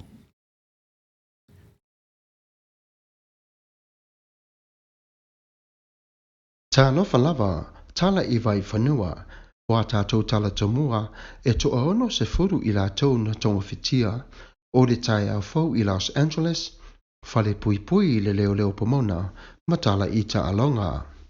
E toa ono se furu tamaitia o ngā sa tonga whitia ina, o na ua masaa mai le kesi o le vale le tauta, valu se furu male iwa. E whawhitai I le atua ono o le ngā ruenga le matanga ruenga o tine iafi, atoa I mafo o mai e whaitau ina e to fitu se fulu. Sa la tau ona whapena o na lima whatasi I la lea whaalawe lave. O ta maiti a o ngā sa whapena o na tong whitia ina I le tino mangeso, ma le tino mūleanga. Sa whapena o na avato ta maiti I whane mai ina ia wha ato o to ai o tonga whitinga. O a ongala nei sa haafia I le nei kesi sa masaa mai o le iwa sfu Maritoru Street, o Twitch, o Graham and Park Avenue Elementary, a toa ai foi Maturin High School. O ha onga umane sa haafia I le nei whaalawe lave. Sa tu sia e le tauta se whamatalanga I whaapea, I se taimi vave lava sa tu uai e le tauta vale sa fulumalewa LAX for Shanghai, ua ia se suinga I afi o le valele, ma toe taliu mai ai masa se e male Manuia. Sa whapena o na whaamasa aina le kesi ina ia pui pui ai le whaalawela. Pe ai ale tupu mai ai le isa se e o le valele. Ua saunua le sinia o le FAA e whapea ua i o matone ofisa uma le suesuaina o le nei mata upu. Ono re Martina solo na suafa o ia o se tamaita I Latino. O se taimi mua lea ua nofo iai e se tamaita I Latino le nofoa o le whalefono ma le peresitene o le whalefono. Sa lipotia mai e Christy Furger whapea o Nuri Martinez sa ola mai I le olanga 5 vai I Pakoima. Sa le ai sona manatu e whaawina o ia avea matofi filfilia o le aufono o le ai o Los Angeles. O lea mo le mau, sa ia ona whapea o te tū mau I le malosi I le whaalelei o le ai ma le tala whaatai. Sa au whaatasi fo ilona ai ngai mo le mawina le nei aso whapitoa mo ia ilona aso mua I le nofoa. Sa whaalia fo I le mamaru ma le tōtele I le tūtula lai I le whaafioina o Nora Martinez. O le aso tōna I ua te atu nei sa whapena o na puena I leo pomona le tasi o leo esua whai a Trust Accountant e tōru se fulma le tasi o na tau sanga. O lana soli tū la fono ua mamawhatele o le whiusua inga le maalo fia. O nei mea uma sa tupu mai a o leo o ia tonu o le matanga luenga pomona.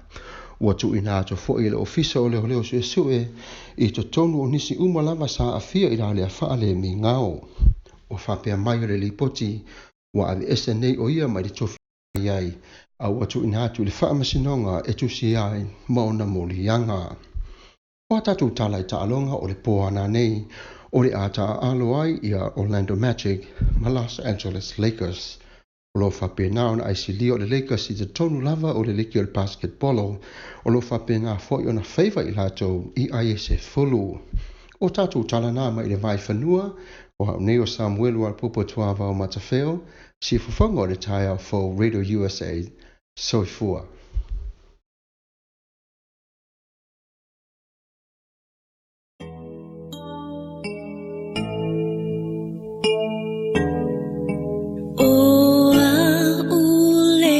Pili uasau maleloto uafa nau nau langona lo usai saitia upumoni ua autusi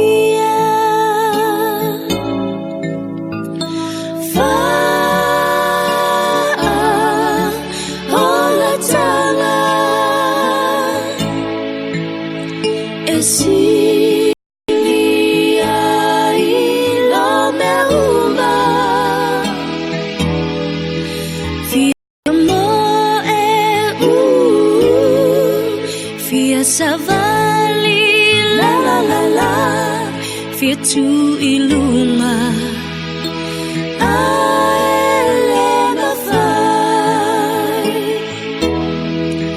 Mo'omo'onga o sio unei tangata Tawhia luatu I le lasi o fia fianga Lo umana o ua whaalupe na umati Ai panga ua na o ita se tangata mai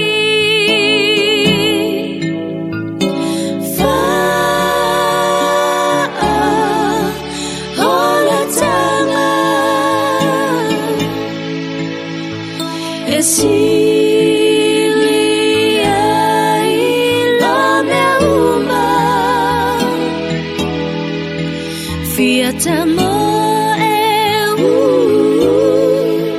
Fia savali la la la la Fia tu iluma Aele mawhai Ua o sau malefa nau nau Sautali leali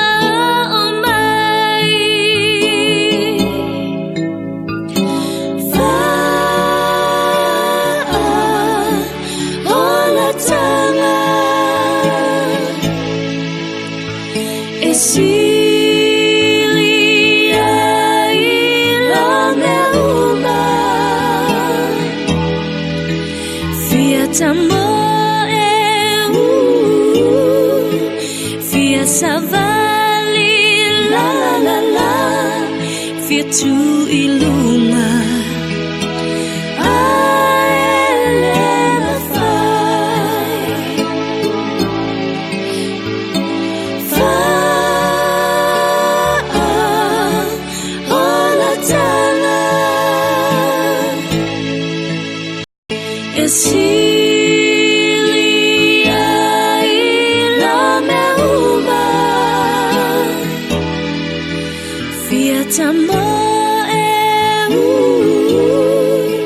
Fia savali la la la la Fia tu ilu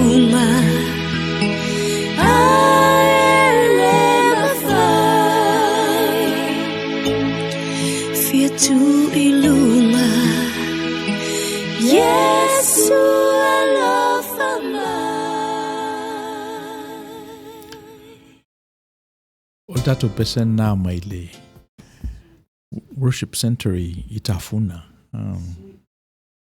Sweet messenger. Ole vale le foi o tato uma le fefe au ia o sasa. Ia malato worship center I America Samoa I Tafuna. Le lato radio station le KPPO 90.5. Ia le maua mai e tato ia nai pese fauna ma le wha moe e to vai ia tato wa o ngai le temi ma le temi.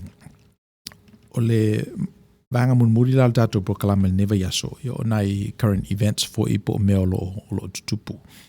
I nei fo il tato talafatai nei Amerika. In mea o lo mato no fo ai. Le tatala tu ne newspaper o lo iai le article le Democratic debate. Na fai le aso nafi. Mo I lato ele sila fia umafoi the political landscape o America. O Donald Trump is a Republican. E pe lua ia parti te tele iai o le Democrat ma le Republican. So le lai nofone ia Donald Trump I le nofoa. Ia e umale fata usanga ma toe fidi foi ia le plestene o le United States. O le la ua tau mawhai ai ia le Democratic Party. E tuwhatasi sa lato standard bearer se tangata e whai mo lato sui e tau vama Donald Trump. So e amatalao na whai meta o primaries po caucuses foi caucus mo mua I Iowa msalopeto e toru vai aso na whai leo le caucus mo mua I Iowa. I nei le stete le matou te nofo e whai le matou primary ia mati o I nā e fidi ai le Democrat Party ia so latou sui e alu e tau vai le balota le plestene ia November. So o le melana o le olo o whiangai nei ma le nei fo itu o le langi. Ia mai ia o le registered Democrat so PCI o le mena na mailo lava fo I nei I le valus furu a mataloa na on lista le balota. Ia o le ala ai ia ai PCI o lo iei fo I lava isi party e pe o the Independent Party, Libertarian, the American Party mfena lista lai ia PCI e le o mawhai e party na on toso ni tupe mani resources e pawa e la to newspaper ne tunu fata wai ia advertisements for ETV maisi malai tele na whaonga tangata moela to news so mafuanga na whingatai lava ona avea ia se tangata le mai ia party e lua Democrat po le Republican ma plestene ne tunu ia ole debate la sa fai na po le nasa sa debate ai ia I lato fo I lato te vai atuai o Tom Steyer le sina billionaire nei California o nasa mawhai e ia o na ausia ia maka ia ma le tapula a fo I o mwhaiona o na awai o ia le debate lena iai so atuai ia te ia o Elizabeth Warren so atuai ia Joe Biden le sa Vice President Barack Obama. Yeah, and so atuai Bernie Sanders o Pete Buttigieg. Yeah, male Senator mai Minnesota Klobuchar. So o la fo e run isi tangata o te rompe msalo ape maua le tous furu o la whai o tangata o lo le ai le palota I le primary e le general election ia November representina ia le Democratic Party. Ia ape o latou na ua ausia I latou ia tapula ai mawhaiona tu I le stage. Ia nala ua na whai latou debate na po ia mai tala ese fo I lava ia I latou na iai. Ia po aina malo. Ia pe o le mena leo lo o tupu nei I Amerika. O le si article lea o lo o lo ta umai ia le impeachment process e pe ona silafia umai e tātou sa impeach le House of Representative na ia Nancy Pelosi ia Donald Trump i le masino te sema ia o le la alu nei i le senate ia le talosanga ina ia avese ia Donald Trump mai le tofi plestene so le sina me leo lo o tupu nei ia mai te la mate matenga fo i lo iai mai e whaonga pela vai e tangata ia malaene o newspaper e whate ta i o lato manatu whale lea ai o lato fo i what shall I say proclivities ia ai e pe o le nganga lava o le tatou prokalama ia tatou sa ili po ofea o iai le manuia e whawae mai le tua a wai anofo mo mafau i le talaanga o le tunu nei e pese i o ina o mai i tangata mai Europa ina uanga le ngaina i latou ona o lo latou whatutuanga ona o mai rola i o tangata i amatalo ona fau ia le malo le nei ele ato se to se lauto sanga talu ona exist ia le United States ia e pe olo ia la ia la lato constitution e pe ia whaavae mai i tu la fono fo i kanona o lato whatutuanga ia atu sa fo i male savalinga al tangata olo iai so e pe o le manatu tuli manu lava le manatu lea le ale manatu that everyone is created equal e tutusa uma tangata e tumo i tusa tangata so le sina manu rauti o lo whateita ia pea ma o lo defend pea ma o lo whaongaina pea tangata e whauela tunu ule nei ta ua o tangata e totasi so le fo la lau tuai ia le tele o lato o tu la fono o lato fata manu everyone is innocent a person is innocent until proven guilty o le na manu lau ti leo o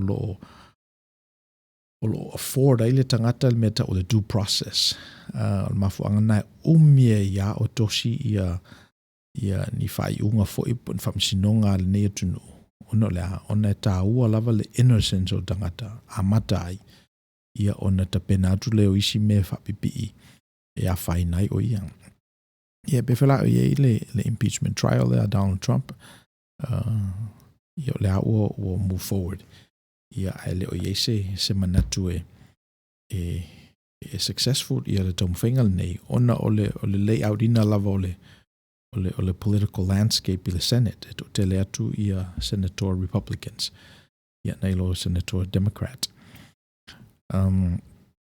o le lono lua le na ia o le lono toru la le ana na ta ua fo il tato news o le mele o le fuel dump le na dump i lunga i LAX so o le sina me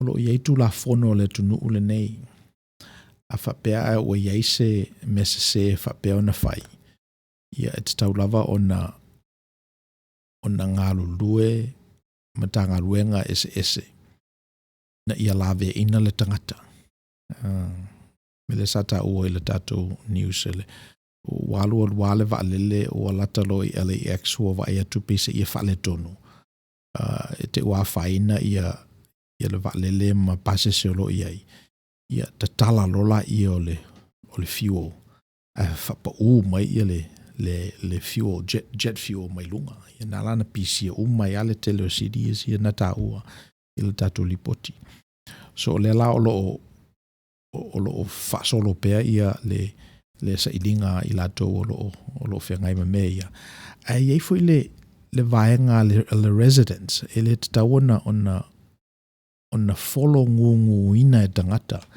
ia se mea leanga o fai ia i lato e pe o le siname e se ale le mana ia fo o tunu demokrasi ia e pei mo I lava e tāua le individual. Ia e tau lava le collective. E tau lava le collective. O le te lala o tātou ia no mai I collective societies. E pei e pūpū e tātou le tāua o le tangata tō tasi. E whapea tātou tala, ia oe. O oe le a mama. Ona e sau mai le manatu le na, e sau mai le whaaleo ina o langona na, mai le tāua o le collective, nei lo le tangata tō tasi. Ia, o le sial nā manu lau tia le tunu nei. O le tāua o le tangata tō tasi. E mawhai lava e se whistleblower se tangata tō tasi. Na te sila fia se mese se. Ia ona tau le mese se. Ia ina ia lo mai e tangata. So o nai news na e toru leo o filfilia e tatu mafo fawai. Ia ma watu fo I luma po le afo isi fina ngalo o nisi. Atonu e eisa o ngā o meolo tupu I nei. Ia so swani fo I le ngai o le manuia. O lo I nā ia te uto I meolo tonu nofo ma tapo I ai. Ia whamai ia fiso talofa lava pastor o lea o lo whaalongolongo atu I nei te fua tai sa vai. Mai mua tuai talofai. Fiso talofa I tafua. Tafua I sa vai. E te lole me I tafua. Vera. Ia. Fiso whaaftai lava mafuta mai.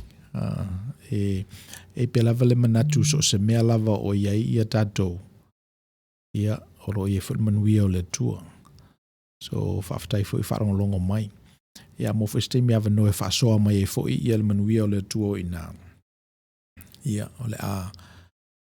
Le whapena fo I ne whaasoa atu. Ia la tātou pese lea. Moli mana o mai ele sunga I afiso. Ia ona wha umatu ai leo tātou prokalama I leisi tū.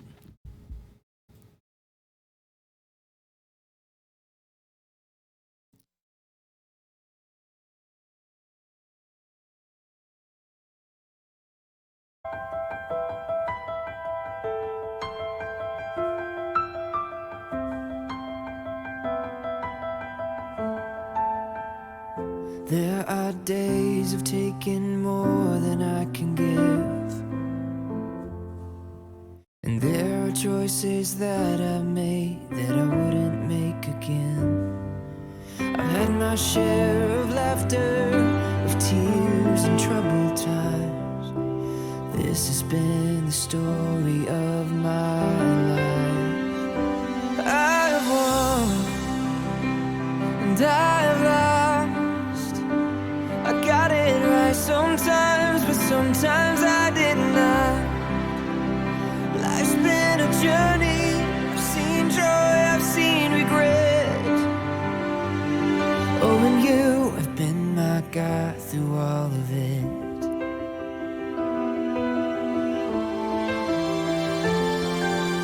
You were there when it all came down on me.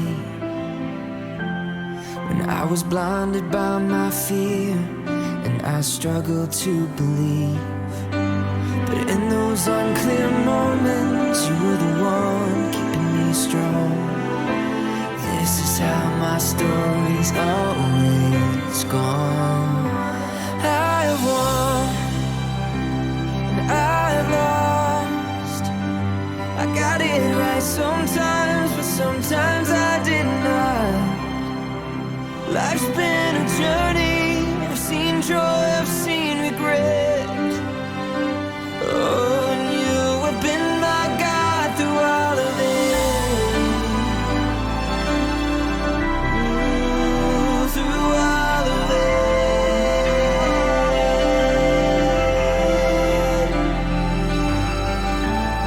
And this is who you are. More constant than the stars up in the sky. All these years of my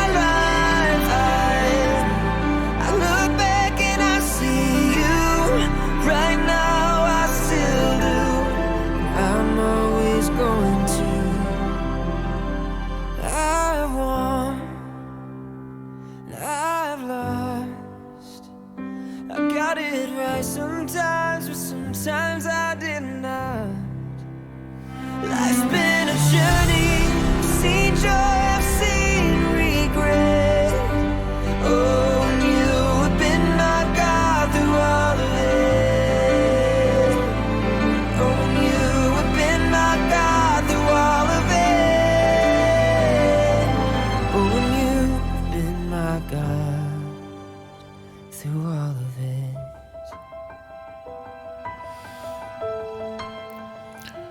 Ia o te manatu le a whangatai i le tātou prokalama i le nei vai aso i lo nganga whiwhia ma lo nganga whaaftai ia i lātou o lo omwhai ona maua mai le tātou prokalama. O le urutala lava o le tātou whamamoe i Outou Manuia ia vea nai upulu o lua ia menai mawhawhaunga fo ia moli atua i le Manuia o le atua i lo tātou tunu. I so se mea lava o lo nopia i tangata o le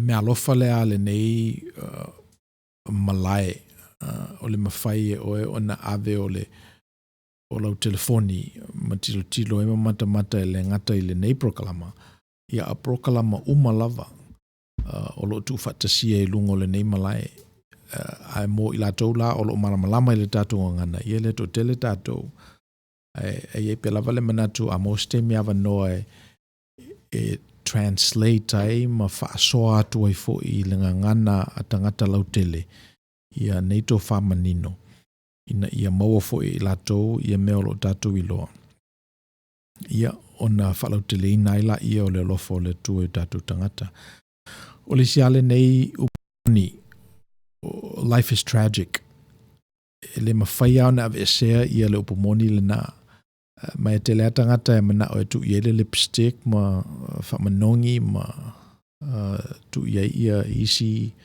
tosi. Ai le mawhai lava o na vesea le nei upumoni o leo langa le nei pupu umasaa e tumu i whaingatā ma whanoanoanga. A o le isi upu e sili atu na moni nai lo le nā. E mawhai le tangata. E mawhai le tangata ona transcend, ona iaise winga o lona o langa. E tusa lava pe to ele. So as tragic as life is, that's not the most absolute truth. The most absolute truth is that we can overcome it. We can transcend the tragedy of life. And through our faith and through the tools that we're presenting on this program, you too can be encouraged. Right? As bad as life is, we have the ability to transcend it. If only we believe. And when we believe, then that's what it is. So, e talitonu lo tātou, o na manino leo lo tātou vaai, o na matala leo lo tātou whaalongo, o na intentional fo i leo tātou upu, ma manino lo tātou tautala. O na sui ai leo langa nei, isi o langa mātango fie. Le tau whaatali se o i le langi, ai mawhai ana a mata nei langi, na o manuia oe manuia au, ia manuia i tātou uma. Ia ai fu se pati ua sala po se upu fo i was ona lafo, ia wha mangalo mai le o ona. Al nei teimi i manuia te le wha sausaunga al tātou o tunu, o le to o ona o mispo wena Tagaloa, mai i Outou Manuia.